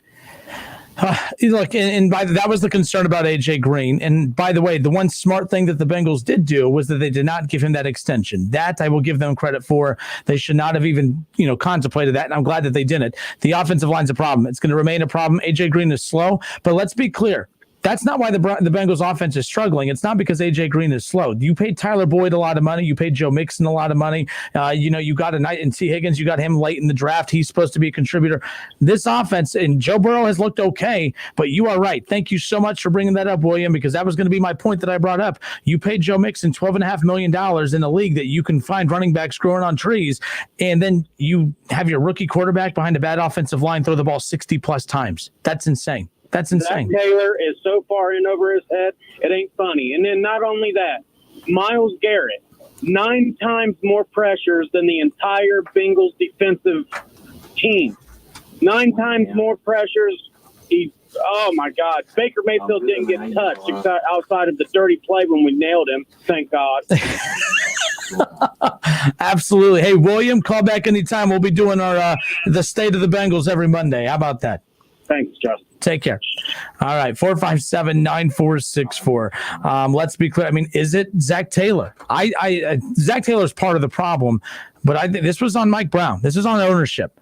You can't brag about the $160 million you spent in the offseason, and then you still have the worst defense in the National Football League, and you just can't. You cannot do that. And on top of that, you're getting your quarterback killed. This isn't Andy Dalton, by the way. This is your franchise quarterback, the rookie quarterback that really revitalized the fan base, that brought excitement back to this fan base. It brought a dumbness to the fan base that tried to convince me that this team was going to turn it around, and I'm like, I'm not seeing it. And by the way, some tried to kind of pump the brakes a bit and tell me that, it's going to be a learning year. What is Joe Burrow learning right now? He's learning how to dodge tackles and not get hurt. And that's not going to get it done. Joe Burrow's good. I'm not going to debate that. But he should not be throwing the ball 60-something times in a game. People are like, oh, man, he threw 3 touchdowns and 300 yards. When you throw 60 times, you better be throwing for 300 yards. I would hope you could throw for 3. The worst quarterback in the National Football League should be able to throw for 300 yards if you let him throw 60-something times. That's crazy to me. Joe Mixon, why? Why?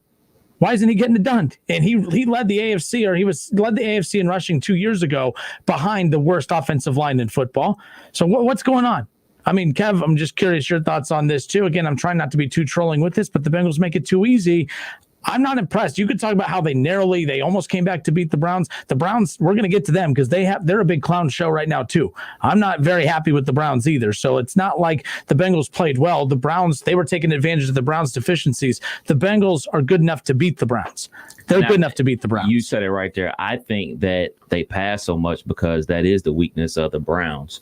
Their only good DB is Denzel Ward, who did an outstanding job on A.J. Green, breaking up several passes that hit A.J. in the hands, and he ripped it out. But they were picking on the linebackers before the tight end got hurt. And he's also out for the season, by the way, for the Bengals, which sucks for him. I can't remember his name. Well, I do know his name. I can't pronounce it, all due respect. But I think that was part of the game plan, to pass the ball, to try to attack them down the seams. Because in week 1, I believe Mixon had like 23 carries, somewhere around there. He was like in the early 20s, and Joe only dropped back like 25 times. That's fair. I think maybe that I'm just going off of that game. But they were also behind too. But they were behind, but they weren't like behind big. The Browns jumped on them early. They got like 21-6 or whatever it was early, and that was the problem as far as that's concerned. And that always changes. I mean, I'll never forget.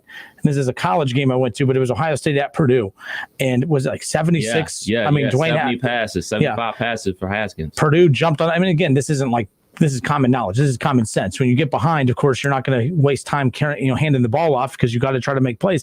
And that's the thing. The Bengals offense is explosive enough to be able to make plays. There's no excuse as far as that's concerned. And by the way, we're live on Facebook. You could chime in on Facebook, and we'll be able to interact with you that way. For those of you who don't want to call in, for instance, Trey Green says that Joe Mixon was picking up 4 to 5 yards a carry against the Browns. And you're right, Trey Green. But Trey, the problem is when you look at the contributions from Joe Mixon, Kev, what you were gone. Trey Green on Facebook says Joe Mixon. How are we ripping Joe Mixon? He was averaging 4 to 5 yards a carry against the Browns. He carried the ball 16 times, and he only rushed for 46 yards. Right. Like that's a problem. That's not okay. You just paid this guy $12.5 million. So if this was a guy in a rookie deal and Joe Mixon had an off game, more power to you. technically, I think he is on the last year of his rookie deal, but it's not the point. It's not the point. My point is that this is a guy that you gave him that money because you thought you looked at him as a staple of your offense. Right. That's on him too. And don't tell me, oh, well, they have a bad offensive line. That's why he struggled. Folks, do you realize that the year that he led the AFC in rushing 2 years ago, that they had the worst offensive line in football that year? So that's not an excuse. That's not a good enough excuse because we've seen him perform as far as that goes. Trey Green says, yes, it's a big problem. Yeah. So it's interesting. Who we got, Kev? 457-9464. Back to the phones. The Ron. Ron, how are you? Hey, man, congratulations. And it's going to be one hell of a bachelor party, right? Yes, I haven't even thought that far ahead. But yes, I'm looking forward to that as well. Yeah. But thank you, Ron. I'm just the curse follows you, and you know it. Schlemmer knows it. I texted Schlemmer right away when I saw that the hurricane was coming right towards us. I'm like, oh, man, every Friday night we called it the curse of the Kenner. We're calling high school football. Every Friday it would rain no matter where I would go. And now a hurricane followed me to Florida. So how about that? I looked at the forecast. I think you'll be good this Friday. But yeah, I think we will as well. Anyway, I want to comment on someone like you said, them big name player McCaffrey and Barkley. McCaffrey, I forgot about that one. He's out for what, 4 to 5 weeks, Ron? Yeah, he's done. Well, that's good for the Panthers, though. Like Michael Thomas, them high ankle sprains take weeks. Michael Thomas will be out tonight. Yep. So the Saints.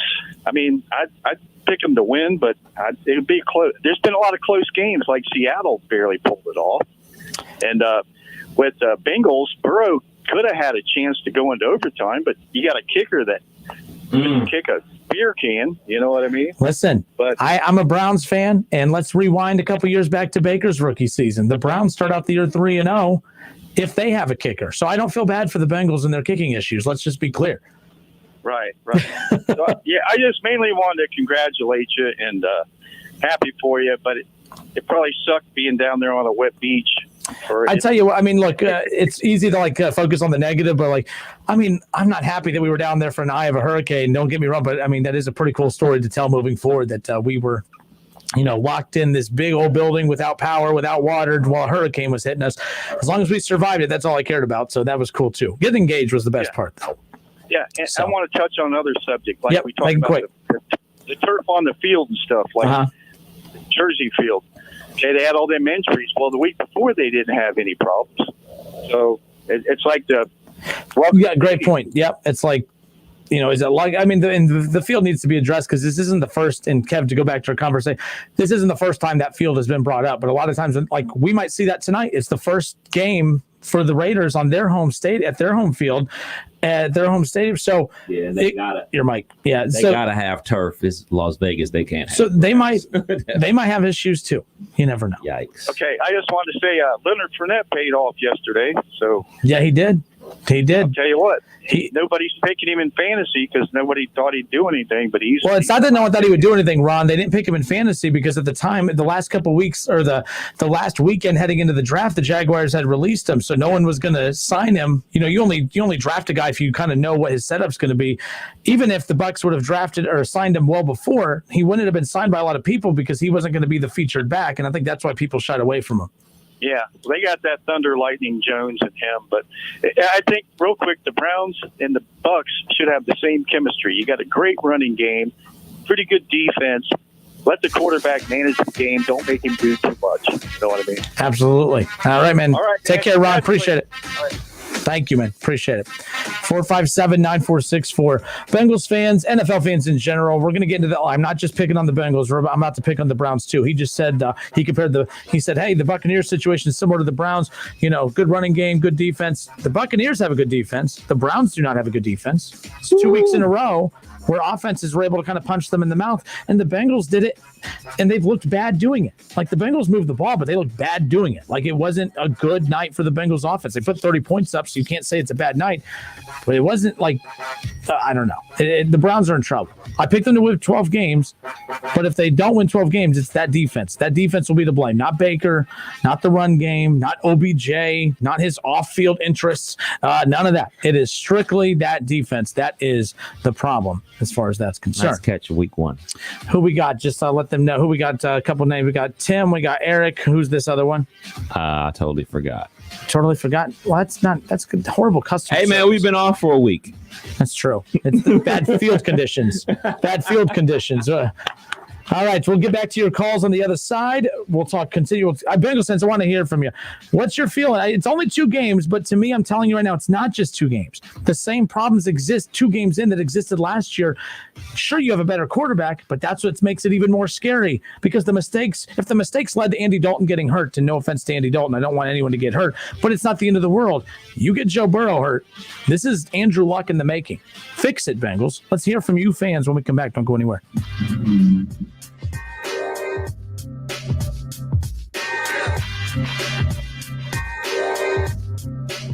It's the Justin Kinner Show with Kev Nash on 1410 ESPN Radio. ESPN 1410 Wing AM weather. It's the last day of summer, and we have sunny skies and a high of 73. Overnight, clear and dry with a low of 44. And for your Tuesday, a sun and cloud mix with a high of 77 degrees. And I'm Lorna Stevens for 1410 ESPN Radio. I'm thinking of you. What kinder words could be more meaningful at a time like this? At First Florist and Greenhouses, we know everyone is coping the best they can. And when hugs are not possible, a kind word or gesture can bring comfort and a smile. So today, make that phone call or send a heartfelt note to someone you care about. And if you'd like to send a fresh bouquet of flowers, we can help with that. We're First Florist and Greenhouses at 1306 Troy Street in Dayton, a local family-owned business since 1905. And we're thinking of you. Just like your favorite hometown baseball team, your Enterprise Roofing team is all about protecting home. We've been locally owned and operated since 1926. So for high-quality roofing repair and replacement services you can count on down the stretch, call 937-240-2206 or visit roofup.com today. Enterprise Roofing is a proud supporter of the Cincinnati Reds. For official contest rules, go to wingam.com and click on contests. Cordell Transportation is now hiring Class A CDL drivers with home daily lanes. $2,000 sign-on bonus, great pay and benefits. Contact Cody. Apply online at CordellTransportation.com. Cordell Transportation. Driven to succeed. In these times, it's important to look after yourself. At Kettering Health Network, we offer telehealth video visits so you can see Kettering Physician Network providers from the comfort of your home using your computer, tablet, or phone. With Kettering Telehealth, you can keep up with your wellness visits, see a specialist, and everything in between. Start by visiting ketteringhealth.org/telehealth. Kettering Health Network. I left the military with a traumatic brain injury. I came home to fight depression, anxiety, and alcohol. As America's veterans face challenges, DAV is there. I'm Adam Greathouse, Army veteran. DAV helps veterans get the benefits they've earned. With DAV's help, I've built a new life for myself. With the right support, more veterans can reach victories, great and small. My victory is just experiencing life. Support more victories for veterans. Go to DAV.org. O'Reilly. Get more miles on the road with O'Reilly Auto Parts. A clean fuel system means better gas mileage for your car. Right now at O'Reilly Auto Parts, get 2 bottles of Lucas Fuel Injector Cleaner for $8. Plus, earn double O Rewards points. For a clean, lubricated, more fuel-efficient system, stop by O'Reilly Auto Parts today or visit O'ReillyAuto.com. O'Reilly Auto Parts. It's time for some straight talk. You know what covering your bases is in baseball, right? Making sure you have no holes in your defense. Well, that's the kind of coverage you get with Straight Talk Wireless. And you'll pay up to 50% less than big carriers and still use their same networks. Just $45 a month gets you the unlimited plan with 25 gigs of high-speed data and 2G. No contract, no mystery fees. Fully covering your bases for 50% less. Straight Talk Wireless, only at Walmart. Savings may vary. See terms and conditions at straighttalk.com. Capital One knows life doesn't alert you about your credit card. Hey, Cat Surfers, we've got nonstop tunes to keep you rocking while you work. Oh, and Colleen, yes, you Colleen with a K. Your free trial of Movie Plus ends tomorrow, and your card may be charged. Do you want to continue or cancel? So meet Eno, the Capital One Assistant. Eno looks out for surprise charges, like when free trials expire, and helps if you need to fix them. Eno, another way Capital One is watching out for your money when you're not. Capital One, what's in your wallet? Limitations apply. Sports injury, low back pain, or are you interested in improving your performance and getting to the next level? Orion Sports Medicine is truly a unique sports medicine and physical therapy clinic and training facility. We offer a highly educated staff that has experience working with athletes from the recreational and youth levels to elite professionals. We offer services that include PT, functional assessment, wellness, fitness, return to sport, sports performance, strength and conditioning, speed and agility training, all at our state-of-the-art facility in Miamisburg. For more information on Orion Sports Medicine, visit orionsportsmedicine.com. Making it easier for you to get the frickin' chicken. Remember Frickers.com. That puts you in touch with everything you crave. Frickin' chicken wings, burgers, ribs, salads, wraps, everything you crave. Should you crave an ice-cold domestic draft beer? Join us and dine in. We have a 48-ounce personal pitcher for only $6. Dine in, carry out, delivery, and now order online at Frickers.com. The home for fun, food, sports, and spirits is the home to order online at Frickers.com. At Shell, we know from the time you get up to the time you wrap up, good night, there's a lot of meetups, eat-ups, and hurry-ups. So come to Shell and get 3 things done at once. Fill up with Shell V-Power Nitro Plus to help keep your engine running like new. Save up with the Fuel Rewards program and never pay full price for gas again. And snack up with in-store rewards to save even more at the pump. Make the most of the stop you need to make with Shell and engines that continuously use Shell V-Power Nitro Plus premium gasoline. See full terms and conditions at fuelrewards.com. There's no better place to get in on all of the action than with DraftKings, the leader in one-day fantasy sports. To add to this week's excitement, DraftKings has a free shot at millions of dollars in total prizes up for grabs. Download the DraftKings app and use code CJR. For a limited time, new users can get a free shot at millions of dollars in prizes this week. That's code CJR to get a free shot at millions of dollars. Only at DraftKings. Make it rain. Minimum $5 deposit required. Eligibility restrictions apply. See DraftKings.com for details. If you're driving less, you could be saving more on car insurance. Save money with pay-per-mile insurance from Allstate. Call a local Allstate agent and get a quote. Reds fans, don't miss the Justin Kinner Show, weekday afternoons from 3 to 6 p.m. You'll get the latest Reds news, headlines, lineups, player features, and recaps. Don't miss a game or a show on Dayton's home of the Reds, ESPN 1410, Wing AM. On Twitter, make sure to give us a follow. Search 1410 Kinner for Justin Kinner on Twitter. That's 1410 KINNER and ESPN Dayton for the station Twitter handle.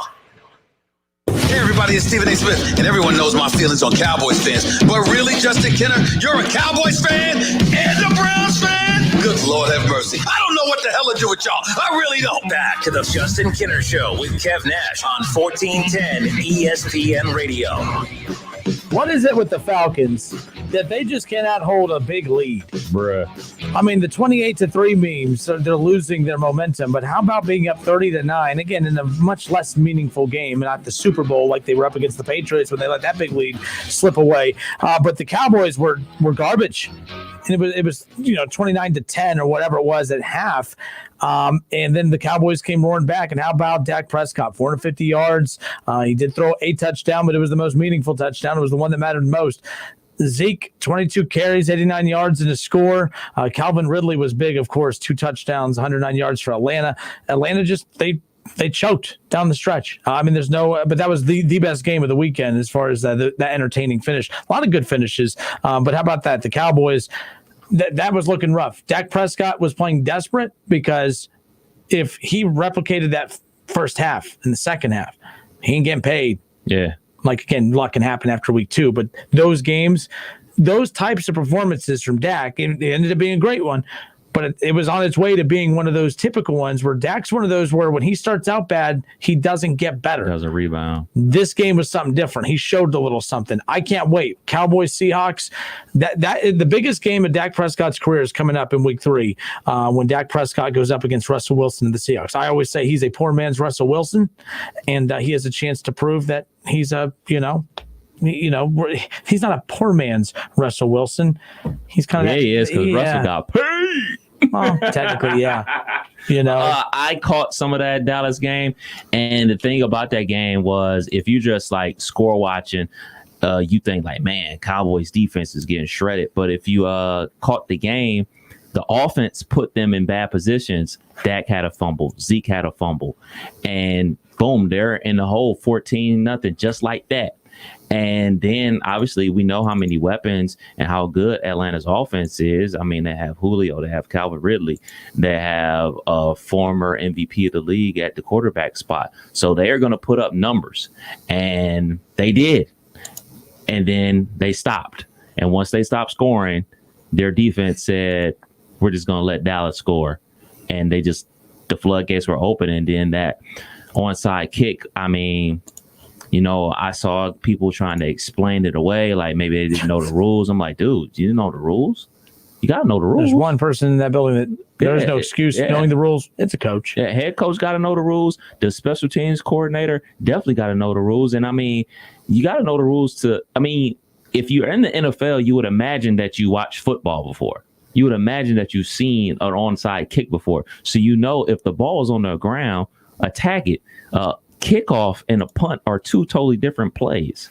So they were playing it as if it was like a punt, as opposed to attacking the ball or knocking it out of bounds, fall on it, and you win the game. But you didn't either. And then give Dallas a lot more credit. Not only them getting the onside kick because of Atlanta's blunder, but they still had to drive the rest of the field to get that kick.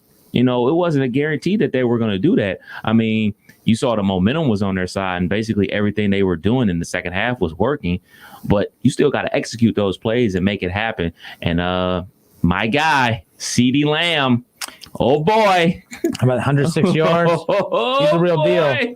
I mean, that's why, like, it's like the more talent Dak gets around him, it sometimes hurts him because they don't look better. I mean, his numbers are good, but they don't look better with them. I mean, this offense was supposed to take the next step. Now, again, you get that second half Cowboy attack moving forward. Cowboys are set because the Eagles, I have no clue what's going on there. Keith Byers, who normally does his show on Mondays from noon to 1, he's going to be doing his show on Wednesday from noon to 1, but he might be popping in and visiting us tomorrow on the show.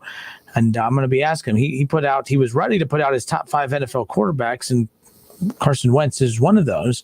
I'm curious if after the first 2 weeks of the season, if that has changed. Byers, if you're listening, which he normally does and messages me when he doesn't like what I have to say, well, I'm sure he might have a problem with this. Carson Wentz, Keith. I don't know. But the Cowboys right now, whether we like it or not, they're the best team in that division. Absolutely. But again, we're talking tallest short person at that point, because what does that necessarily mean? Cowboys look really good yesterday in the second half, but how many of those little flat performances are we going to see before they finally get it together? By the way, 1-1, 1-0 at home, had 16,000 fans there? Crazy. Got it done. Great. They got done. Something I will say about the Cowboys, and you know I'm a Dak Prescott fan, and you're a fan of the Cowboys. It's much like Ohio State. If they don't win the NFC East this year, there's a major problem. You have potential. Are you saying that because the dynamics have changed with how bad the Eagles have looked, or was that your because we was between those two coming in? I expected them to win the NFC East this year. I expected them to be, them and Philly battling out, but I expected them to win. With better coaching and obviously more weapons on the team, and you get better, more games you play. But from what we're seeing from Philadelphia, what we're seeing, Miles Sanders, former Penn State running back, fumbling left and right. We're seeing Carson Wentz just not look like himself, or maybe this really is who he is. We're seeing that. And obviously the Giants are terrible. You have the Washington football team that had a great opening week victory, but then they went to Arizona and Kyler Murray went buck banoodles crazy, and so did DeAndre Hopkins. How's that working out for the Houston Texans, trading away DeAndre Hopkins? Ouch. You just gave a young quarterback a big-time weapon and took that weapon away from your young quarterback. Not looking so good. So you look at those bottom feeders. Wait, what? Repeat that. What? The Texans traded Hopkins. Yeah. And now you have, Deshaun Watson. Oh, you said I think you're talking about my young player. No. I was like, hold on, leave Baker alone. No. Leave Baker alone. He just had his best game in 2 years. He's fine. I don't know if it was his best game in 2 years. He had a couple good games last year. But I mean, I think that the Cowboys are going to walk away with that division. like by a mile. They bet. I just hope they don't fold on it because now they're expected. And it's not just it's one thing to be expected to. Like the Ravens are expected to win their division, but if the Steelers all of a sudden win that division, it's not like the Ravens failed. It's because the Steelers, that's a good organization, just a well-run team. We're going to talk about that. Real quick, before I forget this, I don't admit when I'm wrong often, but I'm admitting I was wrong now. Ranking the AFC North quarterbacks, I was waiting to see which Big Ben showed up. The 2 quarterbacks that I think had more question marks about them coming in. 3, really, it's because of age. 4, if you really want to look at the 4 oldest quarterbacks in the league, with obviously Drew Brees, Tom Brady, Big Ben, and Cam Newton. Cam Newton's really not their age, but I mean he's been healthy. Yeah. He's had health concerns. Those quarterbacks, I was more concerned about their performances this year than Baker and some of the others because there's still time for some of the other. Cam Newton's looks really, really good. Yeah. I was waiting to see what Big Ben looked like. He's looked really, really good. And I think he has less weapons than Tom Brady, than Drew Brees, and even Cam Newton and Big Ben, I think, are tied. What Big Ben has going for him is continuity with his team toward Cam still learning his guys. Big Ben's really good. Lamar Jackson, no debate about it. Best quarterback in the AFC North. Big Ben's no debate about it. Second best quarterback in the AFC North. And Baker third, and I don't care what anyone says. Joe Burrow is still the worst quarterback in the AFC North, as far as I'm concerned. You're not going to convince me that a quarterback with a QBR of 46 is even the third best quarterback in that division, as far as that's concerned. My guy Juju out here scoring touchdowns again. Yes. And we both thought coming in like he's a perfect number 2. I look at him like Jarvis Landry, where they're so good at being the number 2 that you're like, man, maybe they are number 1, but there's just always he's a number 2. He's a number 2 receiver. They need to go get that number 1. He's a number 2 receiver. But it's just the fact that Ben's back. By the way, Antonio Brown, the other diva receiver, AB, he suspended the first 8 games of the season. Correct. But does that count? Like, is he 2 games into that? Doesn't he have to be signed on the team? Question. Because I was confused yesterday. I think it was Ed Warner or Adam Schefter. Somebody tweeted out, man, some of these teams right now, 2 games into his 8-game suspension, have to really be lining up for Antonio Brown's services. I thought you had to be on a team. Like Kareem Hunt, I thought that was the whole ordeal about the NFL basically blackballing Antonio Brown to the point to where he could not, he was never going to unbury himself because the only way you can serve your suspension is being an active player. He's not an active player at the moment. I feel like that's an obvious one. I thought it was no, and it still could be, but that tweet from Adam Schefter really confused me. Let's go. Well, you're looking that up. Let's go to Jerry. Jerry, the Raiders fan. How are you, sir? Hey, I'm doing well. So I agree with you that I don't know if Cincinnati has the worst offensive line. That Philly offensive line looks pretty bad too. And as far as the Bengals having the worst defense, I don't know. We saw the Atlanta Falcons.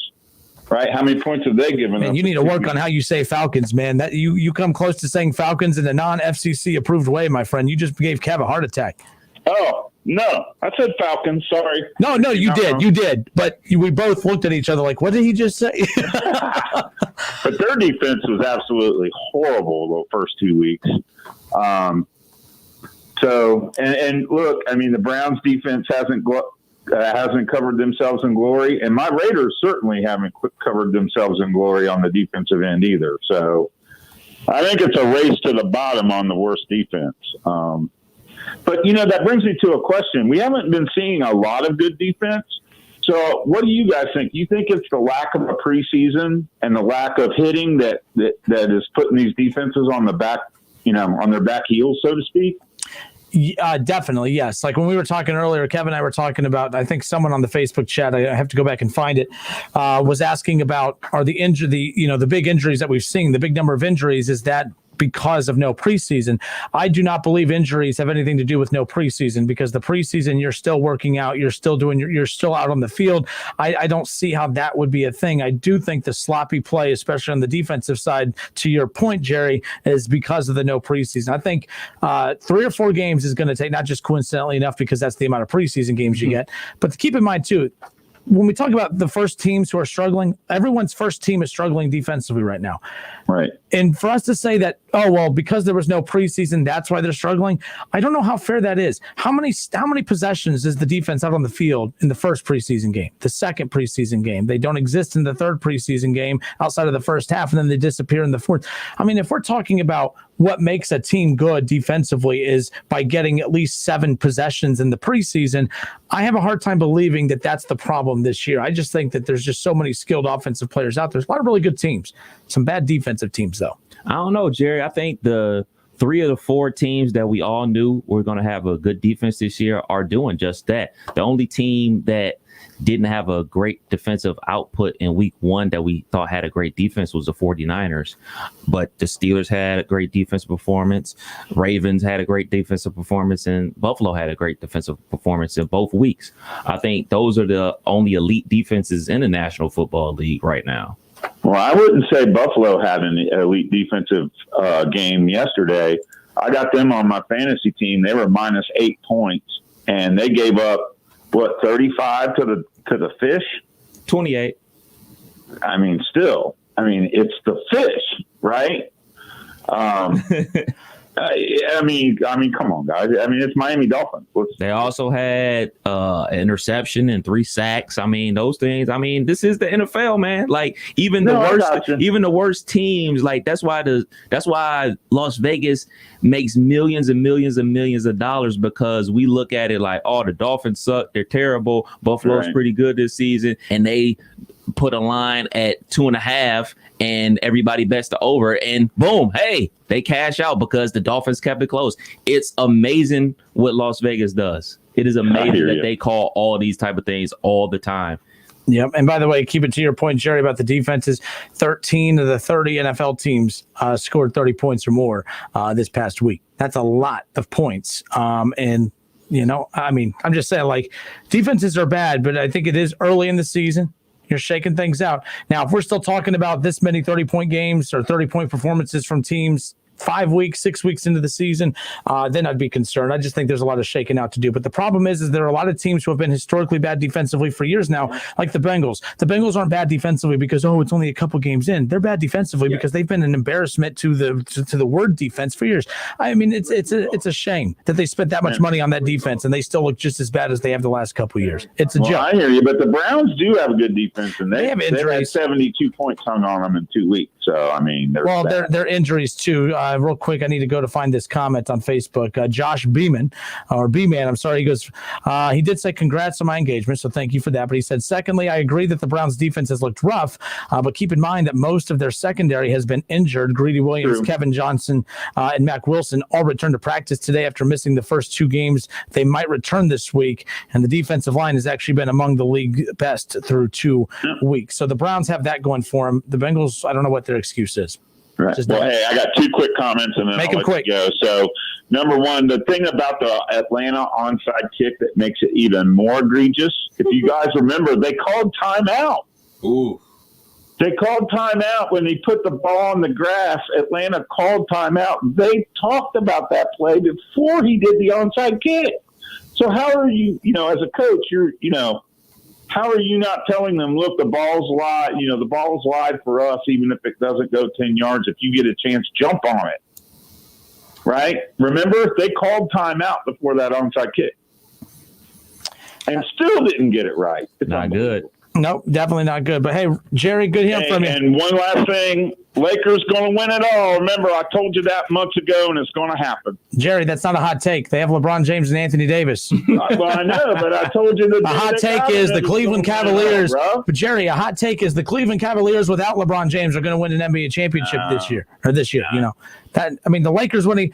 Here's a hot take. The Chiefs are going to win a Super Bowl this year.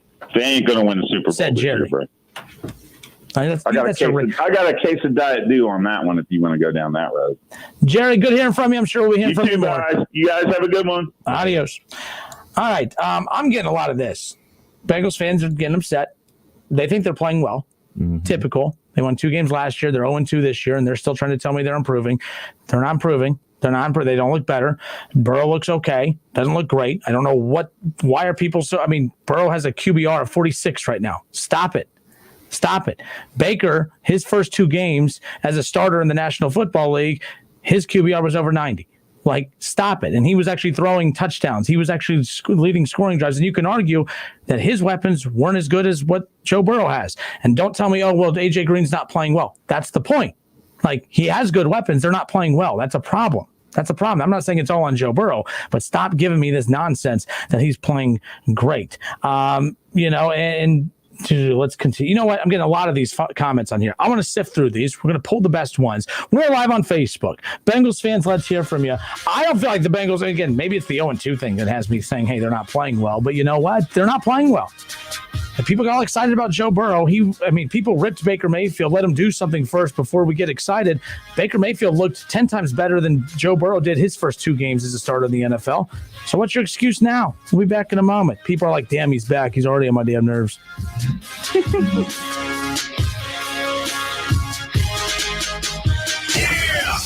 It's the Justin Kinner Show with Kev Nash on 1410 ESPN Radio.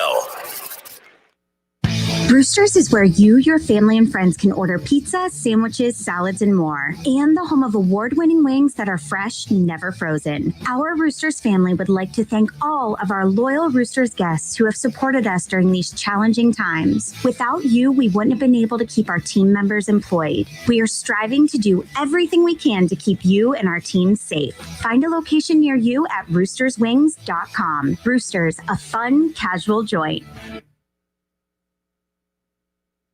You have empty office space to fill. You know what you need, and you know what you'd like. But you also have a pretty good idea after you've shopped around the usual places that what you need and what you'd like, that might not happen. Well, then you haven't been to Charles Larrick's Warehouse Outlet. Nobody has their selection.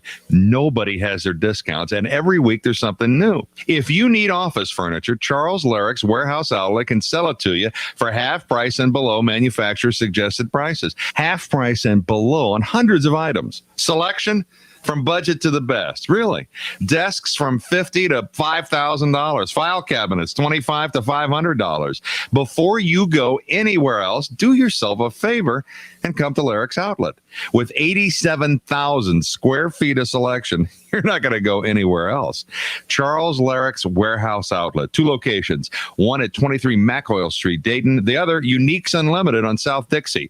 Open Monday through Friday, 10 to 6. Saturday, 10 to 4. Are you involved with a school or charitable fundraiser that holds an auction, bid and buy booth, or a raffle to raise money? Many of the most popular items at auctions or booths are autographed sports memorabilia items. How can you get great items in your event? Call Adam Walter at Sports Investments. Sports Investments has a consignment program for fundraisers that has provided outstanding items. You select items that are proven sellers, including autographed pieces from Tiger Woods, LeBron James, Joey Votto, the Big Red Machine, the Bengals, the Browns, UC, XU, UK, NKU, Dayton, Louisville, Notre Dame, and Ohio State. Sports Investments consigns the items to your group at a highly discounted price. And when they sell, you keep the profit. You don't pay anything in advance. And if something doesn't sell, you simply return it. You'll enjoy the experience of dealing with the Walter family. Call them at 513-891-5000. Email Adam at sportsinvestments.com or visit them on Montgomery Road, right off I-275. Just 40 minutes from WING.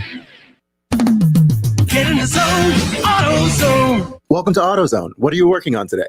Picking up an online order? No problem. It'll just be a moment. You know, we've got more convenient ways to shop besides our same-day store pickup. You can also shop from your car with our free curbside pickup. Or you can even shop completely from home with our free next-day delivery. Just order by 10 p.m. on AutoZone.com. Getting the job done just got easier. Free next-day delivery on eligible orders. Restrictions at AutoZone.com. Get in the zone, AutoZone. Hitting the road this summer? Do what truck drivers do. Bring plenty of 5-Hour Energy. You'll get the alert, energized feeling you need to get where you're going and do everything you want to do when you get there. It's small, light, and portable, like it was made for road trips. Just crack it open, knock it back, and keep both hands on the wheel. Because when it comes to road trips, are we there yet? Safety comes first. 5-Hour Energy. Energy on the go. For more information, visit 5hourenergy.com. At Shell, we know from the time you get up to the time you wrap up, Good night. There's a lot of meetups, eat-ups, and hurry-ups. So come to Shell and get 3 things done at once. Fill up with Shell V Power Nitro Plus to help keep your engine running like new. Save up with the Fuel Rewards program and never pay full price for gas again. And snack up with in-store rewards to save even more at the pump. Make the most of the stop you need to make with Shell and engines that continuously use Shell V Power Nitro Plus premium gasoline. See full terms and conditions at fuelrewards.com. Progressive presents The Sounds of the Old World. The year is 2019, and someone is waiting for a table at a restaurant. Thompson, party of 4. Thompson, party of 4. Thompson, oh, there you are. This has been The Sounds of the Old World. Brought to you by Progressive, where drivers can still switch and save like it's 2019. Quote today at Progressive.com. Progressive Casualty Insurance Company and Affiliates. I am Disinfector. What's with him? I told him flu shots gave us a superpower against germs. CVS is your one-stop shop for immunity support, from hand wipes to vitamins that are third-party tested to confirm they meet our high standards. Take that, germs. Plus, get a $5 off $20 shopping pass when you get a free flu shot. Visit CVS today. No-cost flu shots with most insurance. Restrictions apply. Visit CVS.com and CVS.com/tested for details. Get in the zone, AutoZone. Welcome to AutoZone. What are you working on today? Picking up an online order? No problem. It'll just be a moment. You know, we've got more convenient ways to shop besides our same-day store pickup. You can also shop from your car with our free curbside pickup. Or you can even shop completely from home with our free next-day delivery. Just order by 10 p.m. on AutoZone.com.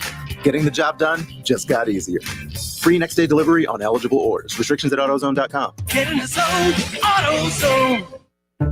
Bromley's for Men would physically shave your face for you if we could. Since we can't, we made our 7-blade razor and Get a Grip handle the simple choice for the smoothest shave.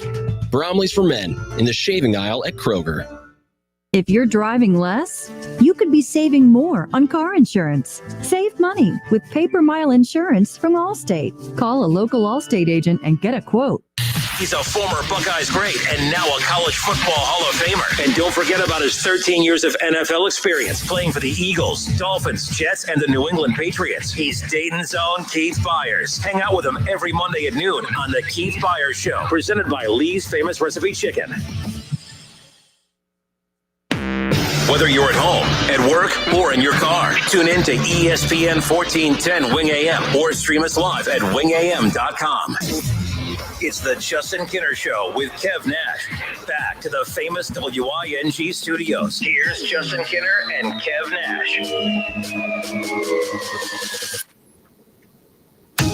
Reds Brewers coming up here in just a couple hours, just under 2 hours, actually. 6:40 the first pitch, 6:10 the pregame. We are Dayton's home of the Cincinnati Reds, ESPN 1410 Wing AM. How about the Reds? Look, when I left, I remember one of the segments I did in the final show before heading on vacation last week. I had counted the Reds out. I said there was no chance, and mainly because, kind of like the conversations we're having now, people act like, you got to give the Reds time. It's a shortened season.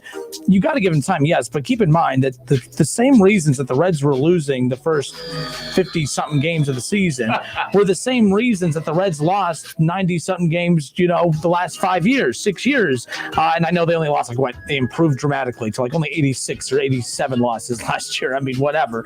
But the point is that sometimes we always try to shape numbers to fit our narrative, and fans like to live in the more recent. All right. But sometimes you got to look at okay, last season, the season before that matters. David Bell, the way the Reds performed last year, the way they performed the first 45 games of the season, they looked the same exact way the first 45 games of the season that they did all of last year. So I didn't want to hear that, you got to give them time. No. You got to give them time. Yes. But when you're losing the same way that you lost last year, that's the same thing we're talking about with these NFL teams right now. The Bengals are losing games the same way that they lost them last year. The Bengals didn't look, I think the Bengals would look the exact same with Andy Dalton right now. I don't know how much different that they would look with Andy Dalton this year. They would still be 0-2. But the offensive line would still be garbage. AJ Green would still be old looking. There's really nothing else. I don't get it. So earlier, I admitted I was wrong. Big Ben, second best quarterback in the AFC North, no questions asked. I think we all kind of had an idea that was going to be the case. I was really kind of waiting to see, Big Ben, old Ben. All right, that's what I was thinking. He doesn't look old. I mean, he's aged, but he's still Big Ben. No question about it. Him and Lamar, they're leading this division. Baker's the third best. And again, I feel like me being a Browns fan and the Bengals fans, we're a bunch of losers arguing over who's the third best quarterback in the AFC North. That's what we're talking about. Straight up, Kev, Baker Mayfield And by the way, Billy writes on here, he's fired up.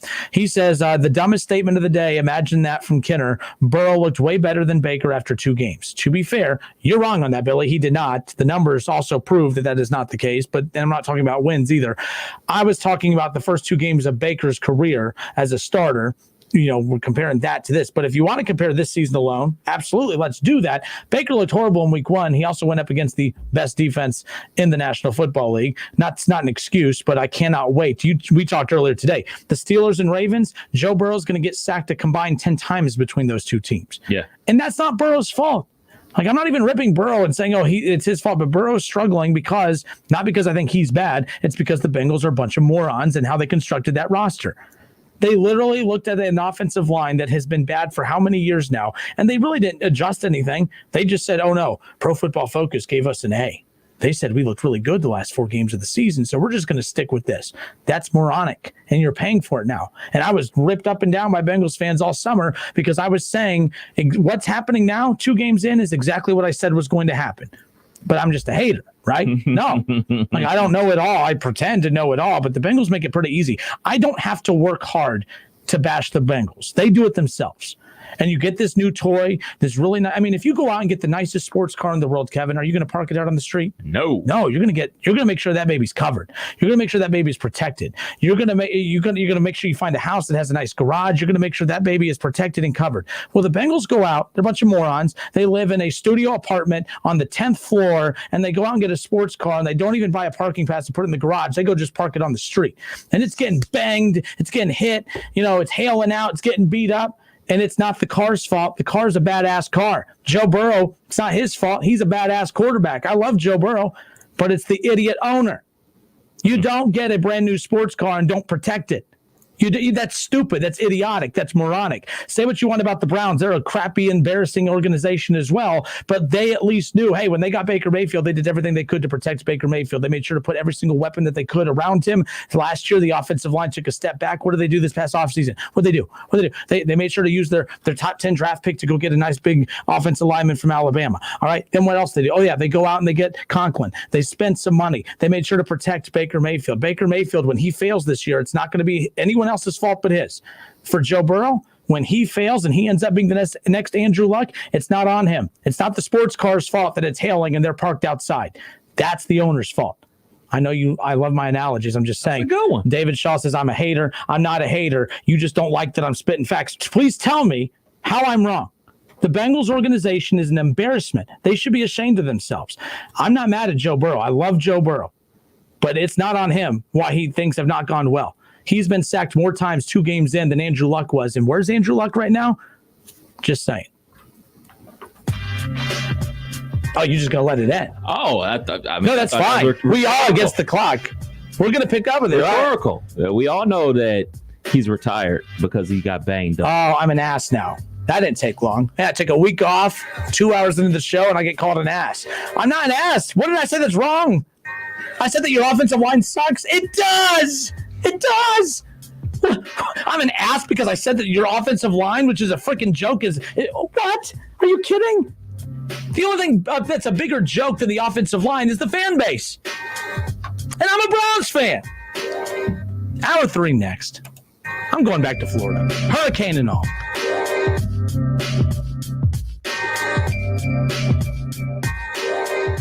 It's the Justin Kinner Show with Kev Nash on 1410 ESPN Radio. It's the summer clearance event at Key Chrysler. I'm Chris Toby. At Key, our primary focus is your safety and ours. We are practicing safe social distancing. Probably like you, we hate it, but we are wearing our masks, and we are diligently cleaning the dealership. If you're more comfortable handling your sales and service needs from home, we can help you. Visit TobyAuto.com, where you can complete all the aspects of a vehicle purchase, including financing and trade appraisals, schedule service, or simply get a question answered. Most importantly, stay safe out there. We will get through this together. Get in the zone, AutoZone. Welcome to AutoZone. What are you working on today? Picking up an online order? No problem. It'll just be a moment. We've got more convenient ways to shop besides our same-day store pickup. You can also shop from your car with our free curbside pickup.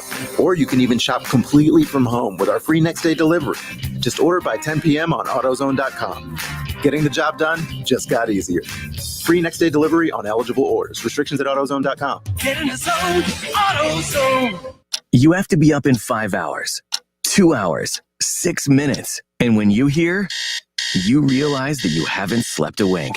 That's why there's ZzzQuil Pure Z's, a drug-free blend of botanicals with an optimal dose of melatonin, so you can fall asleep naturally with no next-day grogginess. It's available in both liquid and gummies, tastes great, and is non-habit forming. Pick up ZzzQuil Pure Z's from the sleep experts at Vicks ZzzQuil. ZzzQuil Pure Z's, naturally superior sleep. Available at retailers near you. Looking for fall flavor that really brings the heat? Enjoy a home-style meal with a kick at Lee's Famous Recipe Chicken, thanks to our Spicy Jumbo Dippers combo for only $6.49. Dip into your spicy side with a big helping of our Spicy Jumbo Dippers, an individual side, a fluffy biscuit, and a regular drink, all at a great price. It's the easy way to fire up your taste buds. Get a home-style meal made easy with our Spicy Jumbo Dippers combo for only $6.49. Only at Lee's, famous for chicken. There's no better place to get in on all of the action than with DraftKings, the leader in one-day fantasy sports. To add to this week's excitement, DraftKings has a free shot at millions of dollars in total prizes up for grabs. Download the DraftKings app and use code CJR. For a limited time, new users can get a free shot at millions of dollars in prizes this week. That's code CJR to get a free shot at millions of dollars. Only at DraftKings. Make it rain. Minimum $5 deposit required. Eligibility restrictions apply. See DraftKings.com for details. It's a new season, and it's Sport Clips haircuts. All of our stylists are clean certified and guy smart. So come in and get yourself back in the game with our legendary MVP experience. It's a mancation with our hot steam towel, relaxing shampoo, and a winning cut. Check in online and walk out with confidence. Sport Clips. It's good to be a guy. And you be stepping out like a pro. I am Disinfector. What's with him? I told him flu shots gave us a superpower against germs. CVS is your one-stop shop for immunity support, from hand wipes to vitamins that are third-party tested to confirm they meet our high standards. Take that, germs. Plus, get a $5 off $20 shopping pass when you get a free flu shot. Visit CVS today. No-cost flu shots with most insurance. Restrictions apply. Visit CVS.com and CVS.com/tested for details. Capital One knows life doesn't alert you about your credit card. Hey, Couch Surfers, we've got nonstop tunes to keep you rocking while you work. Oh, and Colleen, yes, you Colleen with a K. Your free trial of Movie Plus ends tomorrow, and your card may be charged. Do you want to continue or cancel? So meet Eno, the Capital One assistant. Eno looks out for surprise charges, like when free trials expire, and helps if you need to fix them. Eno, another way Capital One is watching out for your money when you're not. Capital One, what's in your wallet? Limitations apply. If you're driving less, you could be saving more on car insurance. Save money with pay-per mile insurance from Allstate. Call a local Allstate agent and get a quote. Tune in every Friday night at 7 o'clock for the ESPN Dayton High School Football Game of the Week, presented by Kettering Health Network Orthopedics and Sports Medicine. Check out wingam.com for the complete schedule and archive games. All sports, all the time. This is 1410 ESPN Radio. WYNG 1410 Dayton, Dayton's ESPN Radio.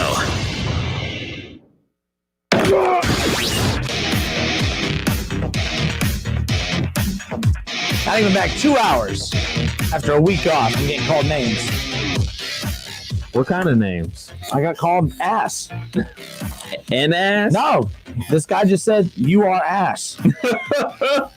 Not a jackass? No. And by the way, he was at least nice and didn't actually spell the word. He said you are.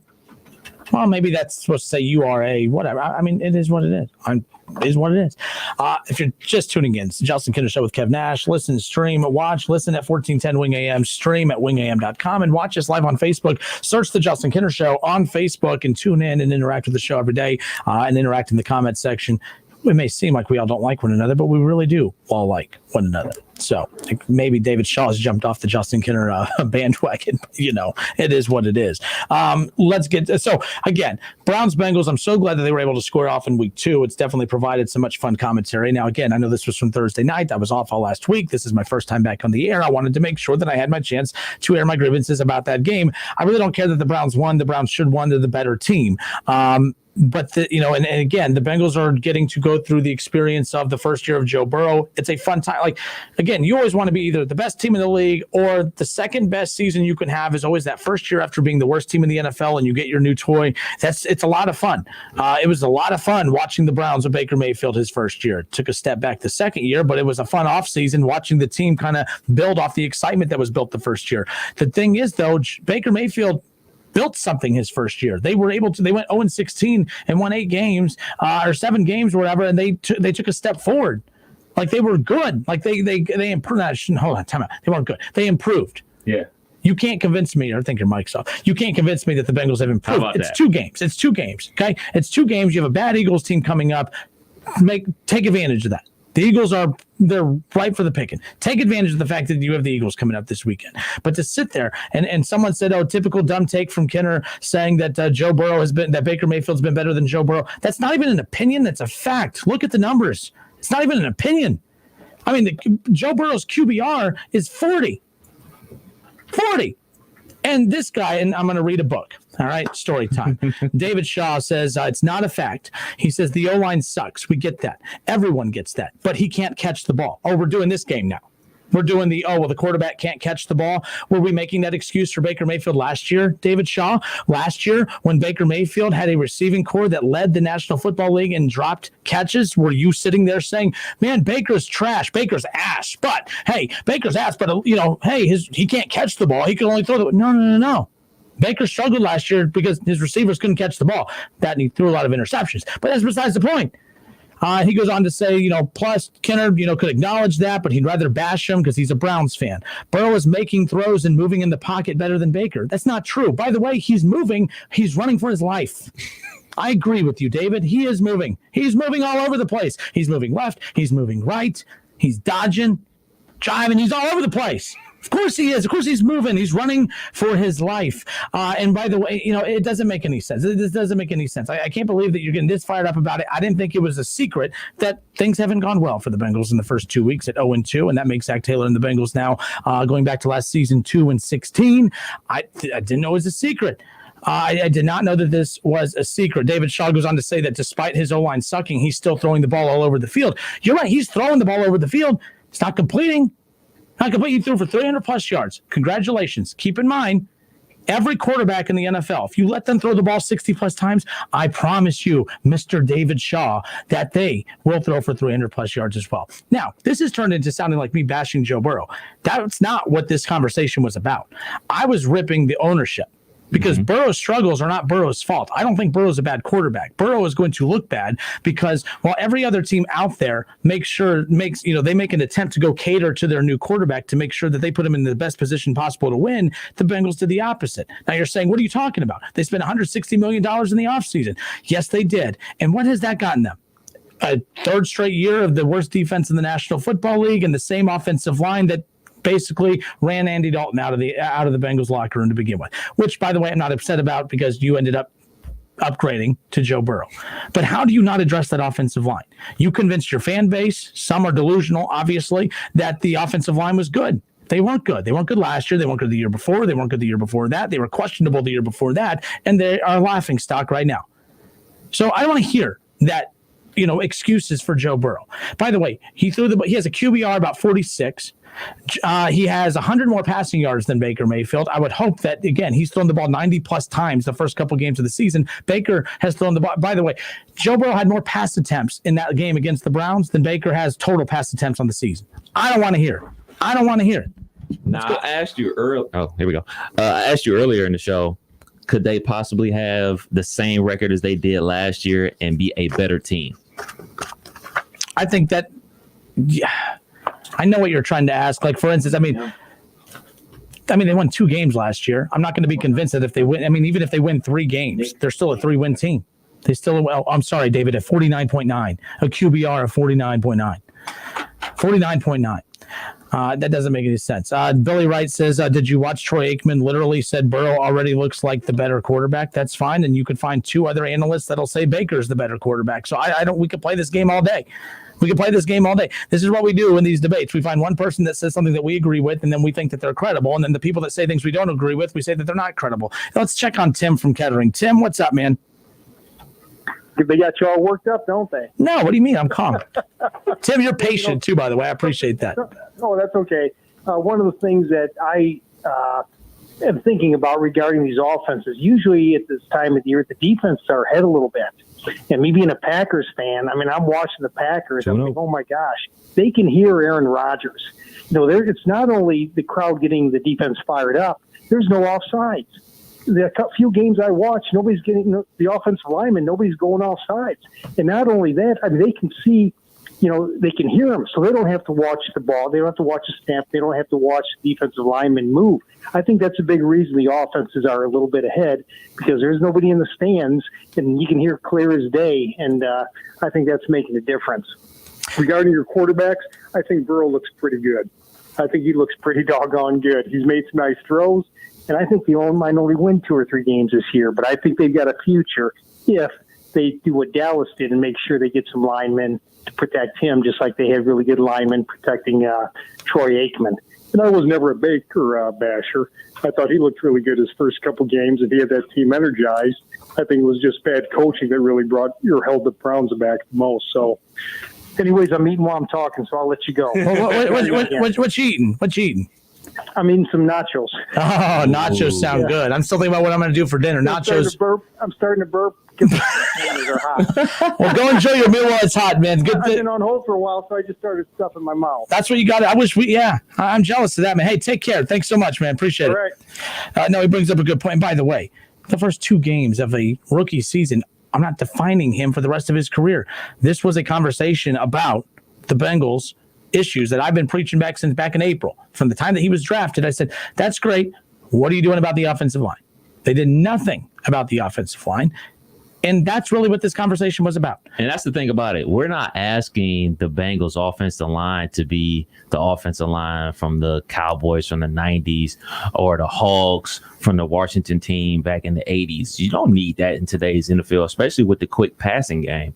Today's passing game isn't play action, take 7-step drop, and be Dan Marino. It's to be a quick 3-step drop, get it out your hands, put it in your playmaker's hands. This is for you to be a point guard, not the actual playmaker himself. But the offensive line, because the Bengals run a lot of 3 receiver sets, so there's no fullback on the team. Their tight ends really aren't blockers. Their tight ends are basically glorified big wide receivers. So they are a pass-happy team, and the success that the Bengals has had, as long as I can remember, they've been a passing team all the way back to the Boomer Esiason days. They were a very good passing team. I mean, you look at the days of Jeff Blake and Carl Pickens, they were a passing team. When you look at Carson Palmer and Chad Ochocinco and TJ Houshmandzadeh, passing team. They're going to be a passing team. You don't need to be great up front. You just need to be average. And right now, they're not average up front. So that's, again, I'm a hater, but you're saying the same thing I am. You're not a hater. You're acknowledging that this offensive line is not good, because I'm trying to figure out what these guys are getting so angry about. I'm trying to meet them halfway in the middle, but you have a quarterback that has a QBR of 49 that they're trying to say is better than Baker Mayfield, whose QBR is around 90. Baker Mayfield has looked more poised, more under control. And by the way, with that being said, the reason that is because Baker has an offensive line, which brought me back to my original point. Imagine how good Burrow would be if he had a competent organization that he was drafted to. This goes back to when every Bengals fan was so sensitive about all the national media that said, oh man, it sucks that Joe Burrow has to go to Cincinnati. It took 2 games for us to realize why going to Cincinnati was such a huge mistake. It wasn't really his choice, and he's a hell of an athlete. He's a hell of a competitor. He wants to win in Cincinnati. He wants them to win. But my fear is that you watched an offensive line be crap for 3 straight years and did nothing about it. Why would that change now?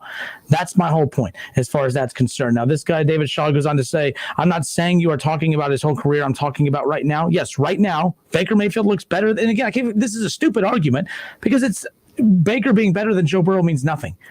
Joe Burrow is on a team that won 2 games last year. All right. Baker was drafted to a team that was 0-16 and led them to a +7 win total So the question I have for you is, what would Joey Burrow do with the Browns if the positions were flip-flopped? Oh, he would be 10 times better with the Browns than he would be with the Bengals. Joe Burrow's not struggling because of lack of talent. He knows. No, I'm saying if he was on the Bengals, if he was on the Browns and Baker was on the Bengals, do you think Joe Burrow would be playing better than Baker's playing with the Browns? Baker would probably he would throw way more interceptions. That's the Baker's biggest, and that's not a small problem. That's a big problem. Jameis Winston threw 30 touchdowns, and if you cut his interceptions in half, he's an MVP candidate a year ago. Interceptions are a big deal, but let's be clear. Again, Browns, it's 2 games.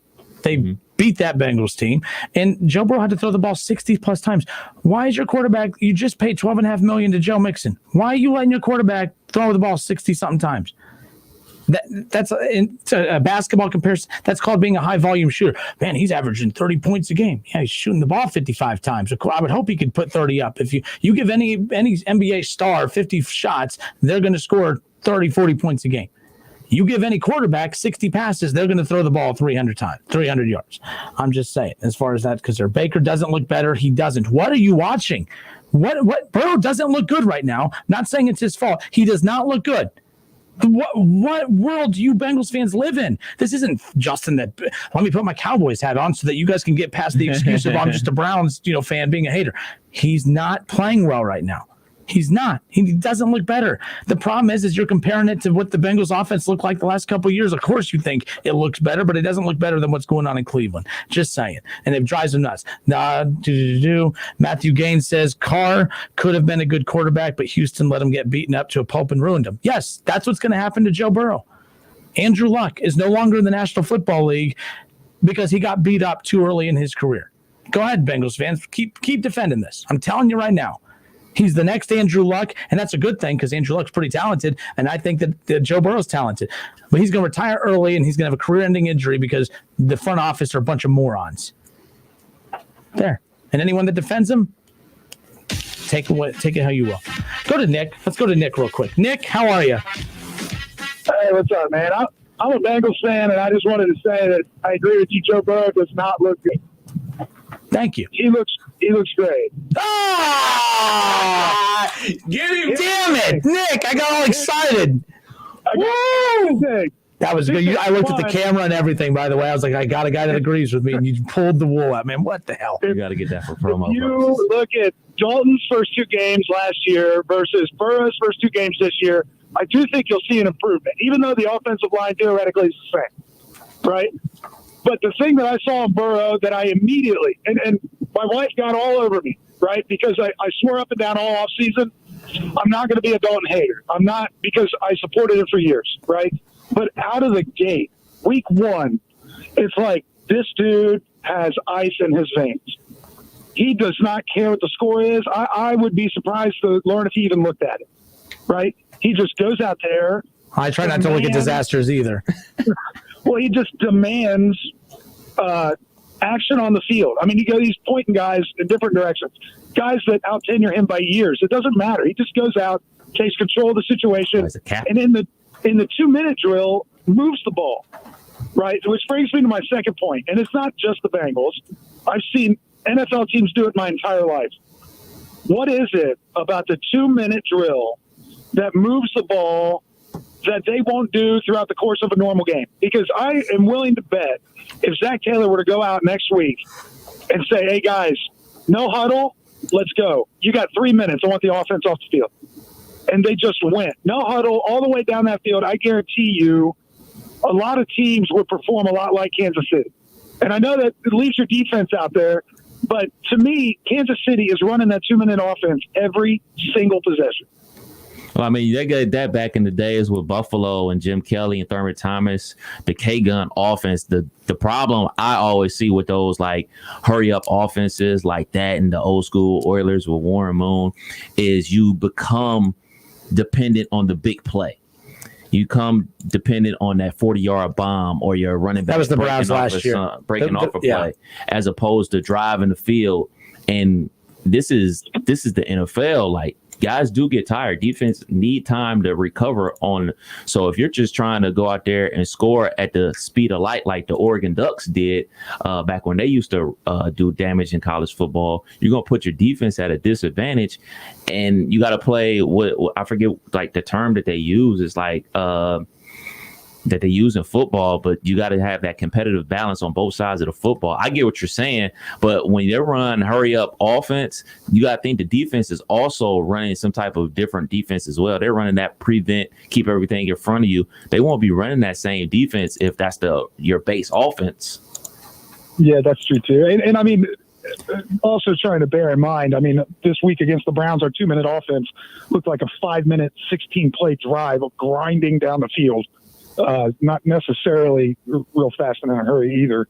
But anyway, that was my take on Burrow. I just think he has that killer instinct, that tenacity that I don't think Andy had.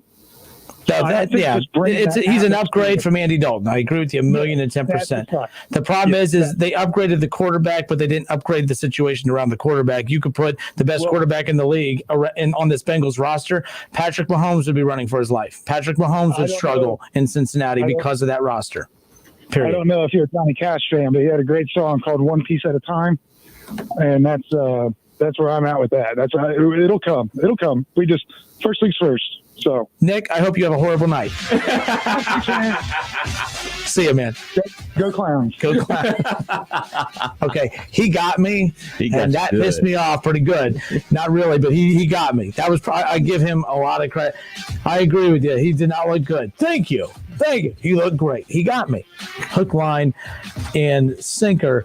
David Shaw, you were in Florida. You obviously weren't watching the game. I did watch the game, and okay. Yeah, you didn't have anything else to do. Chris Harold says, what? Burrow looks great for never having an opportunity to play in any preseason games. How many snaps do you think he would have gotten in the preseason, folks? He would have probably had 6 total possessions in the preseason. Do you think 6 extra possessions in the preseason would have made Joe Burrow look any better than he does right now? You know what wouldn't have mattered? Those 6 possessions in the preseason, he would have that same bum-ass offensive line for those same 6 possessions in the preseason that he does right now. That's the problem.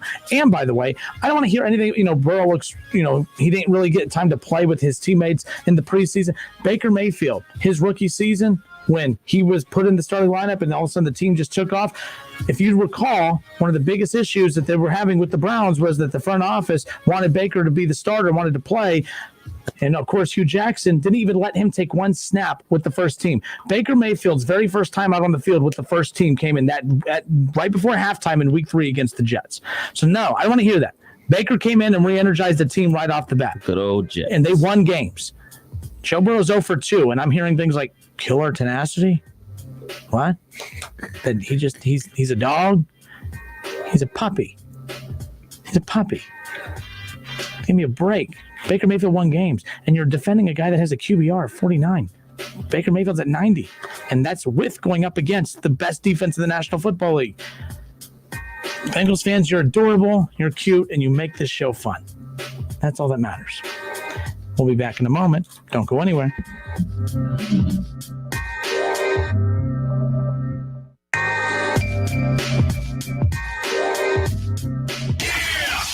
It's the Justin Kinner Show with Kev Nash on 1410 ESPN Radio. ESPN 1410 Wing AM weather.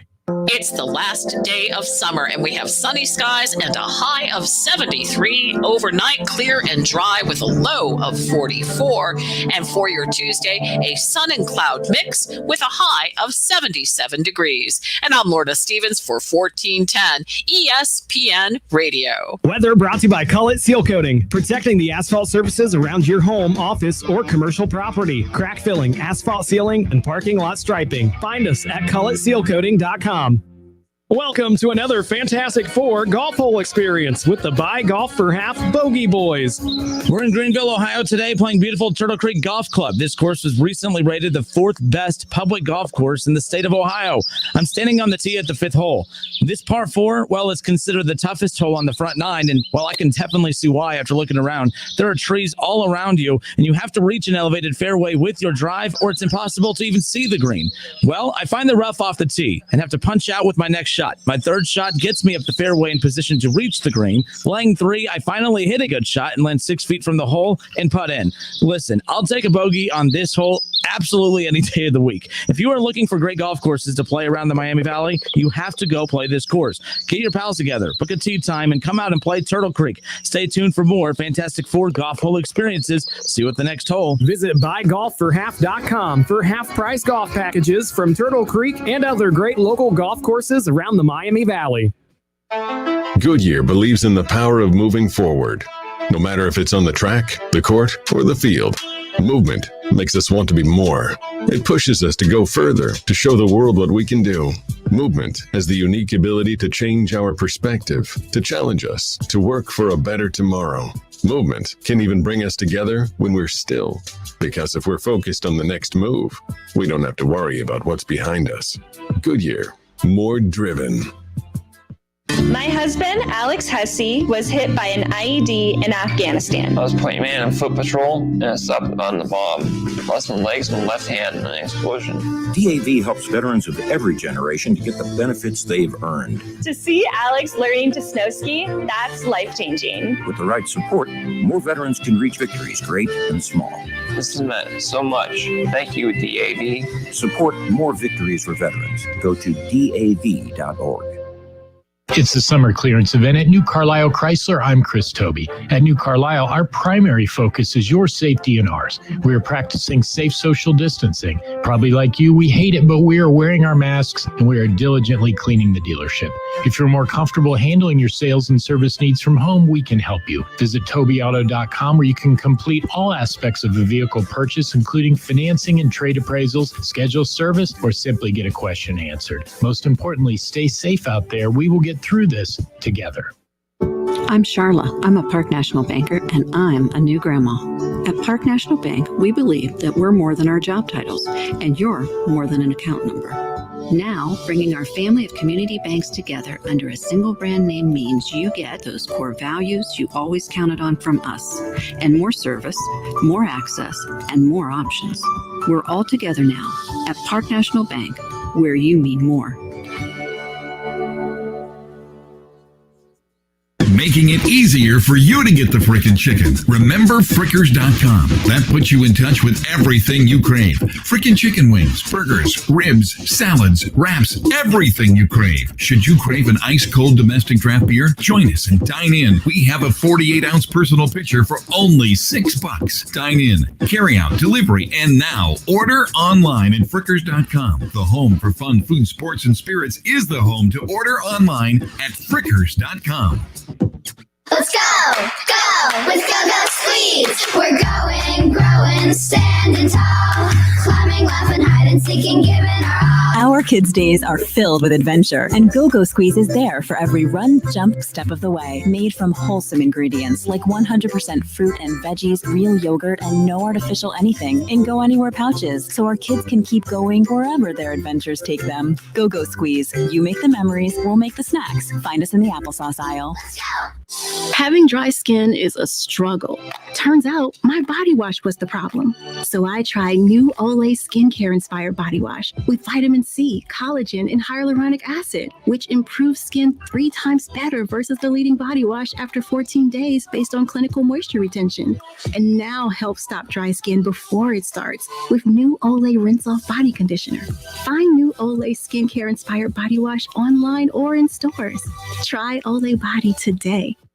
Windy Knoll Golf Club in Springfield is Central Ohio's premier link-style golf course, but it's much more. The Stables, our full-service restaurant, includes outdoor seating and Friday night local entertainment. The Derby Banquet and Conference Center fits up to 150 guests and is the perfect setting for corporate, school, wedding, and family events. You feel like you're at an exclusive private club, but Windy Knoll and all its world-class amenities is open to the public, and everyone is welcome. Visit WindyKnollGolfClub.com for more information.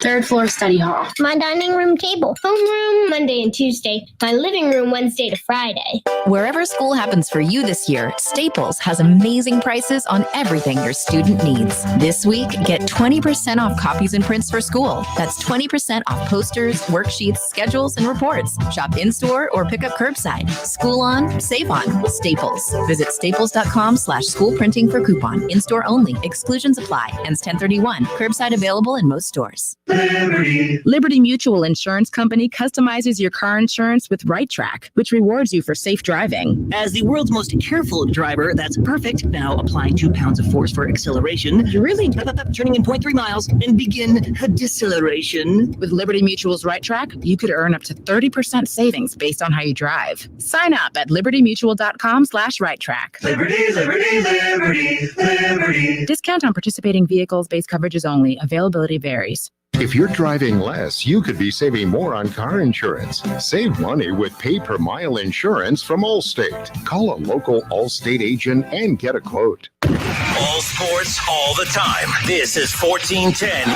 ESPN Radio. College football playoffs, Browns, Bengals, Buckeyes, and more. Catch the Keith Byers Show Mondays at noon on 1410 ESPN Radio. Hey everybody, it's Stephen A. Smith, and everyone knows my feelings on Cowboys fans. But really, Justin Kenner, you're a Cowboys fan and a Browns fan? Good Lord have mercy. I don't know what the hell to do with y'all. I really don't. Back to the Justin Kenner Show with Kev Nash on 1410 ESPN Radio. All right, and we are back. Justin Kenner, Kev Nash with you here on a Monday. I hope everybody had a great weekend. And I tell you what, things are starting to feel about as normal can be, considering everything going on in the world with this pandemic, this ongoing pandemic, of course, COVID-19, still out there. But again, we have high school football on Friday nights, college football on Saturday, NFL on Sundays. I think we could at least acknowledge it. Hey, it's considering the circumstances, things are about as normal as they can be. Yeah, we're moving forward, and that's all that matters right now. In the sports world, this has been a lot of fun. Say what you want. I mean, I'm so happy. Kev, think back to when we were doing the show in April and May and June, the gloominess of the show and everything, the topics of just, will it even be a season? I was trying not to let myself get too excited about this. I did not think there was a chance in hell we'd even get to see Browns versus Bengals at all this season. And here we are. We're already Browns-Bengals game 1 already in the books, 2 weeks into the season, gearing up for week 3. Football's back. NBA has been crazy good in the NBA bubble. Yep. AD hit a buzzer beater last night to put the Lakers up 2-0 over the Nuggets in the Western Conference Finals. I've been watching a ton of basketball, a ton of football. I haven't been going out. People that know me know I haven't gone anywhere. I haven't been putt-putting. I haven't been to Topgolf. I just been in a house, and I've been consuming so much Netflix. And now that we have sports back, that's all I've been doing is watching sports. So I'm a happy camper. Absolutely. And we'll get into some NBA stuff in just a moment. LeBron James not happy that he was snubbed for the MVP for Giannis Antetokounmpo. We'll get to that in a moment. Real quick, we'll close up this NFL discussion. The Browns have the Washington football team coming up here for their week 3 matchup, 1 o'clock, the kickoff coming up this Sunday. The Browns right now are a 7-point favorite heading into that matchup as they welcome in Washington. And they'll, of course, have fans in the stands once again for their second home game of the season. The Cincinnati Bengals welcome in, or they're on the road, at Philly, a battle of 0-2 teams. Both teams looking for their first win of the season. Carson Wentz has a lot to prove right now. Obviously kind of on the hot seat a little bit. Carson Wentz, it's kind of funny for those out there, for the Bengals, the delusional Bengals fans that are telling me how good a season that Joe Burrow is having 2 games in. Carson Wentz is being absolutely ripped, and his numbers are better than Joe Burrow, but yet Joe Burrow is like one of the top quarterbacks in the National Football League. I'm just saying, it's just Bengals fans are adorable. They're cute. They crack me up. But Bengals, Eagles, 2 teams right now with a lot to prove heading into week 3. Difference is the Eagles had expectations coming into the season to contend for a division title, and Bengals are just improving each and every week, and that's all you can ask for at this point, coming off of a 2-win season. The Steelers have the Texans. That's going to be a good one right now. Again, it's only a Monday. We'll keep an eye on the lines throughout the week. They're a 4-point favorite with the Texans coming into town. When's that Steelers Ravens? When's that first matchup of theirs? Do you know? I do not know. And that's going to be, that's gearing up to be a big one right there. Look, I'm a big Browns fan. I love the Browns, but we've already seen the gap between the Ravens and the Browns. It's pretty significant. So it's pretty significant. We'll see. The Browns had the Ravens in week 1. They're going to have, quite a bit of time to be able to, improve each week to set up that second matchup. But again, that one will at least be in Cleveland. Interesting nonetheless. What do you got? Week 7 at Baltimore, and then they play them again in week 12 in Pittsburgh. Week 12, right? The Broncos are 0-2 on the season. They welcome in Tom Brady and company. Tom Brady got his first win of the season as a Buccaneer this past week. He's 1-1. They're on the road at Denver. How about Denver? You talk about the injuries. I mean, they've been hit hard by injuries too. Yeah. They are not good. That was one of your sleeper teams for this year was the Broncos. A lot of people picked the Broncos to be their sleeper team with Locke, and he's locked out. 0-2, separated shoulder, I believe that's what it was in the first quarter versus Steelers yesterday. Also lost Sutton, big-time wide receiver. He's gone for the year. Yeah, not looking good for the Broncos early. No, definitely not. Some other big matchups cut this weekend. Again, we're going to preview more of these throughout the week, but just kind of getting a good eye of what week 3 has in store. The matchup I have circled, the biggest matchup. Actually, no, there's 2 big matchups this weekend. Cowboys at Seattle. Seattle's a 4.5-point favorite. My God. Dak Prescott, Russell Wilson. Dak Prescott making $37 million a year right now, or $37 million this year on the franchise tag. He's wanting that big Russell Wilson. He wants that $42 million a year. He hasn't been able to prove that he deserves it yet. He's good, but he hasn't been able to prove that he can win those big games. He definitely took a step in that right direction this past Sunday, leading that huge 20-point comeback and the game-winning drive, setting up the field goal to win the game, obviously against the Falcons. This is a big one. I would say Dak Prescott's a poor man's Russell Wilson. Dak Prescott trying to prove that, hey, I'm not a poor man's Russell Wilson. I'm that, I'm that tweener. All right. I'm middle class. I'm middle class Russell Wilson. I'm not poor man's Russell Wilson. Dak Prescott trying to prove that he's middle class Russell Wilson. So that's that. Russell balled out last night. 5 touchdown passes. Looking good. Looking real good. Looking real good. Setting up a first round exit in the playoffs like he always does. Can't wait, man. Russell Wilson. Always doing Russell. You got that. No, don't count. When you're in your rookie deal and your defense wins you Super Bowl. Now he's good enough. Now he's good enough to lead. How did the defense win them the Super Bowl? Let's run a poll. I don't think anyone will agree with you that defense did not win them a Super Bowl. You acting like he was Trent Dilfer.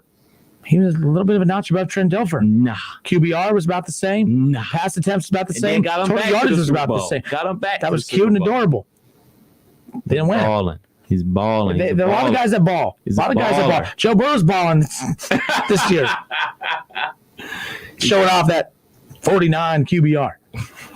Balling. Russell ain't got no 49 QBR. No, he doesn't. He has a good QBR every year, and he's always watching other quarterbacks playing the Super Bowl every year. Saying he got his money. Good for you. Got your money. Got your money. Got your money. The reason that Dak Prescott will be set up for more success than Russell Wilson moving forward as far as playoff success goes is because Dak may not get that money. That money will be distributed elsewhere. Cowboys should work to keep Dak, but I want to pay Dak.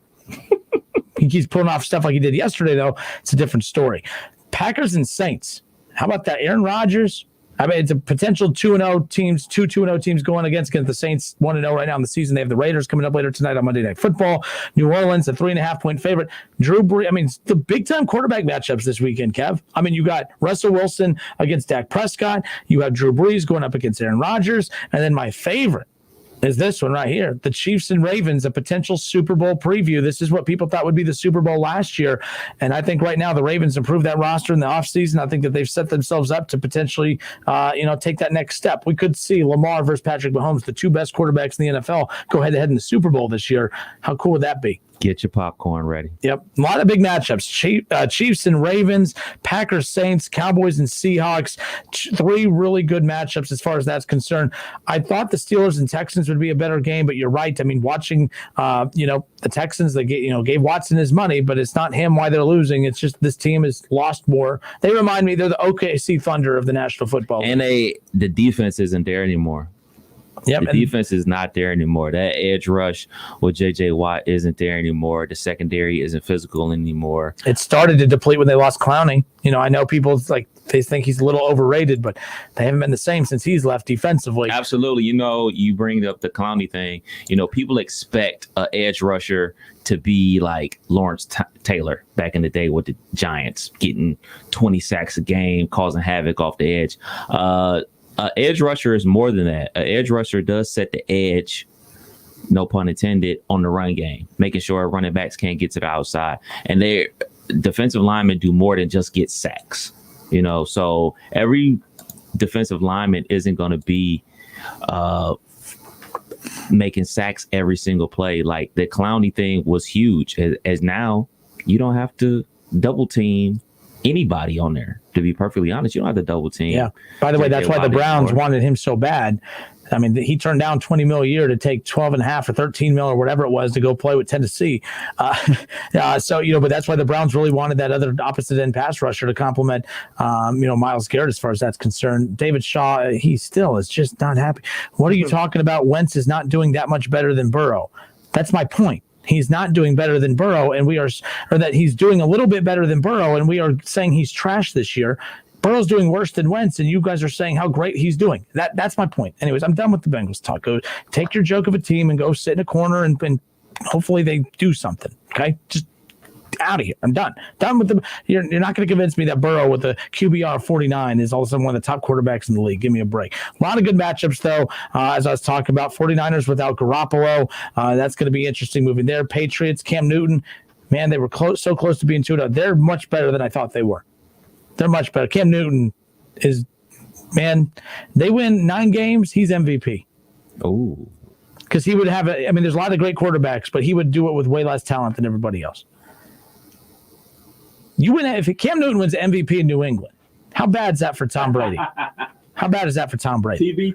TB12. Yeah, Tampa, as far as that's concerned.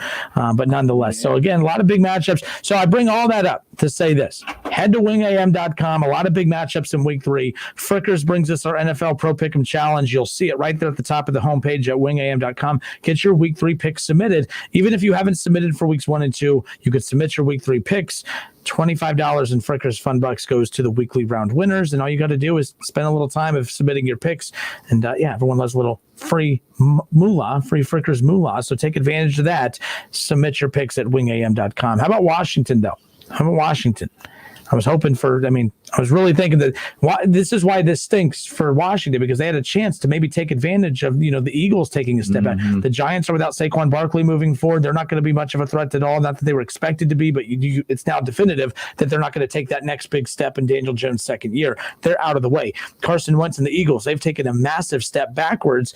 That opened up the door for Washington in year 2 of Dwayne Haskins, who was in significantly better shape than last year. Year 2 with Terry McLaurin. They fixed that offensive line a little bit, much better defense. They drafted Chase Young. Washington has a prime opportunity here to make some noise in the NFC East, and right now they're squandering it. Again, it's only 2 games, but they did not look good. We'll see what happens, but they got the Browns, and the Browns need a team like Washington coming up as far as that goes. And last thing here, the Bills. Bills look really good. Yeah, buddy. We talk about Baker Mayfield. We talk about Sam Darnold. We talk about Lamar Jackson. They're rolling. Josh Allen's legit. Josh Allen is legit. I wasn't ready to call him that last year, but he has definitely taken that next step. All right, folks, that's enough NFL talk for today. Let's move forward and talk about the Cincinnati Reds. The Cincinnati Reds will be in action tonight. If the playoffs started today, the Reds are in the playoffs. When I left, they were 3.5 games out of both the division and the last wildcard spot. Right now, they are sitting in that second wildcard spot. Right now, the Reds are in the playoffs, and it's because the best manager in the history of baseball, David Bell, like I've been telling you, David Bell's the best manager ever. David Bell's done a fantastic job, and this team has definitely turned the corner. I'm not a big David Bell. I've not been a fan of David Bell's work with this team over the last couple of years, over the last couple of months. But hey, the most important time to win is now, and that's what the Reds are doing. Can they keep it going tonight? We're going to talk about that. Reds fans, how satisfied are you with the job David Bell and this Reds team has done? We'll discuss that next.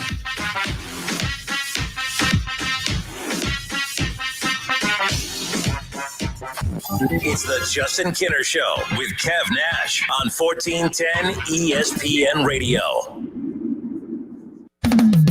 Get in the zone, AutoZone. Welcome to AutoZone. What are you working on today? Picking up an online order?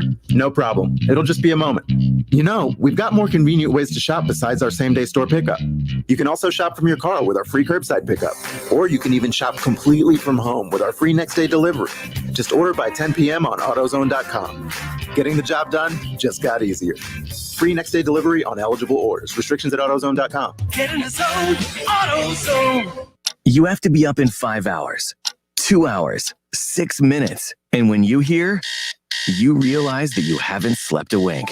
That's why there's ZzzQuil Pure Z's, a drug-free blend of botanicals with an optimal dose of melatonin, so you can fall asleep naturally with no next-day grogginess. It's available in both liquid and gummies, tastes great, and is non-habit forming. Pick up ZzzQuil Pure Z's from the sleep experts at Vicks ZzzQuil. ZzzQuil Pure Z's, naturally superior sleep. Available at retailers near you. To make sure the air in your home is absolutely perfect, call William Brockman & Sons Heating and Air Conditioning. They're offering $1,350 in rebates plus payments as low as $132 a month on a new Lennox system. Call 937-222-8638 today. Conditions apply. See dealer for details. Ohio license number 14911.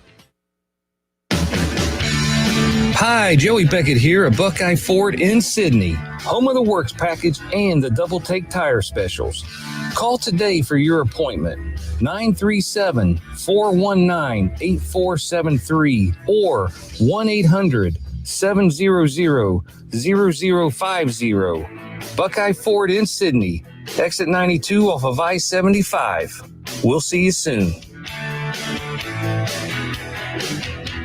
Welcome to another Fantastic Four golf hole experience with the Buy Golf for Half Bogey Boys. Me and the boys are in Springfield, Ohio today. We're playing Windy Knoll, an extremely well-maintained course known as Central Ohio's premier link-style golf course. We're getting ready to tee off at the 9th hole. It's a par 5 and the longest hole on the course. They say you can get on the green in 2 with the wind at your back, but I'll feel good if I could just stay in the fairway and avoid the dangerous mounds on my right. I'm off the tee in good shape, but my second shot drifts left toward the water. I land short, and it takes 2 shots for me to get up in front of the green. This is a big green, and I need 3 putts to get in for a double bogey. Not my best hole, but definitely one of my favorite golf courses. If you're looking for a unique and truly enjoyable golf experience, you have to come out and play Windy Knoll. Stay tuned for more Fantastic Four golf hole experiences with the Buy Golf for Half Bogey Boys. See you at the next hole. Visit buygolfforhalf.com for half-price golf packages from Windy Knoll and other great local golf courses around the Miami Valley.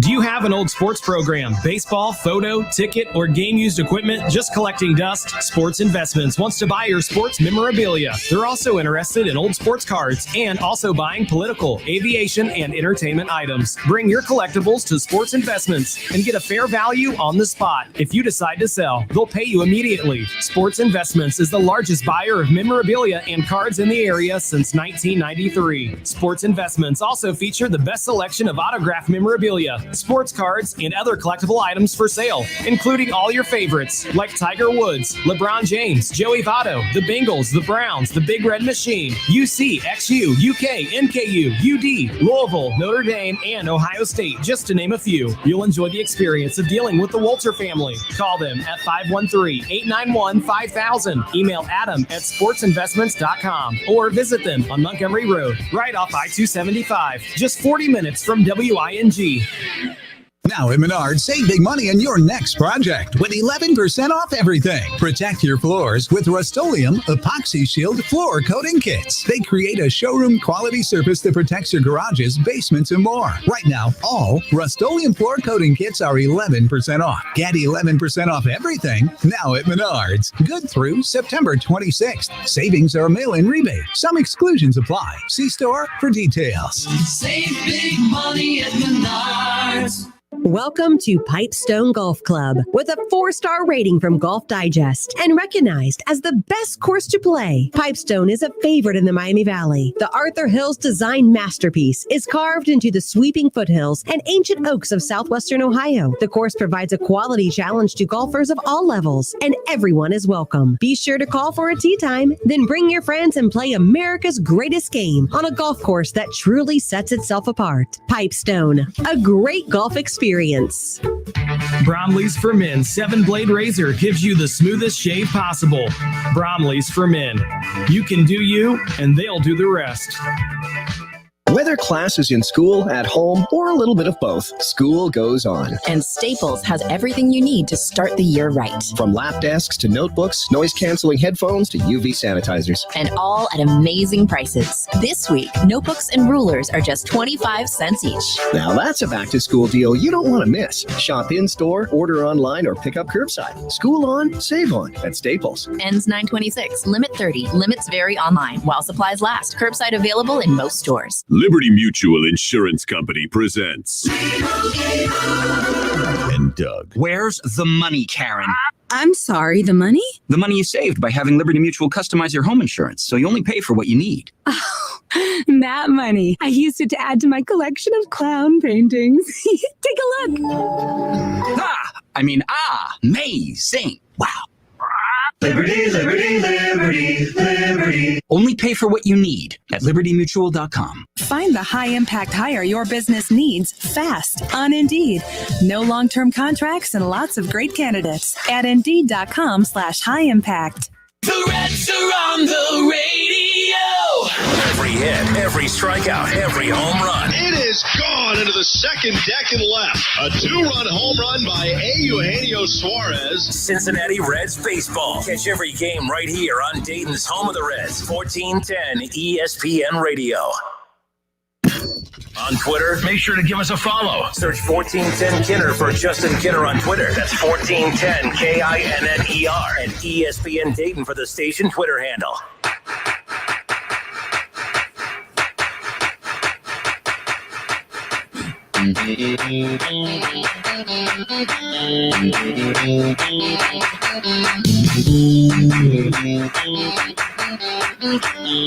All right, and we are back. So the Major League Baseball playoffs start tonight. They really don't, but they do. This is fun. This is why the 60-game sprint to the finish line has been so enjoyable for me. I still think that right now, there are more teams in the hunt right now down the stretch than there are in any other time. And actually, this may not be like, Kev, we'll never see another 60-game season again, okay? It won't happen again. Let's hope not. I really didn't like the expansion of the playoffs, but I really do hope they keep it. Let's be clear. The 2 extra teams that are making it on each side, okay, like Philly and the Reds, they would be out of it. So this is how, like for the National League, for instance. Right now, the Reds, if the playoffs started today, they would have the last playoff spot. Okay, that's huge. Philly and the Reds have the same record. Basically, the Cardinals have the same record. So the Cardinals, Philly, the Reds, Milwaukee, San Francisco. That's 5 teams who are fighting for one spot at the end. Right. Last year, there was only one team fighting for that last spot to get into the playoffs. This is better. More teams is better because I just feel like there's more losers invited to the party, but at least, the guest list is bigger. So as far as that goes, I usually don't like the expanded playoffs. I see this. You look at the American League. All right, Toronto, right now, if the playoffs started today, they'd be the 8th team in, the last team in. There's some teams behind them that are fighting for it. Seattle and LA, they're a few games out. It's not as tight as what it is here in the National League.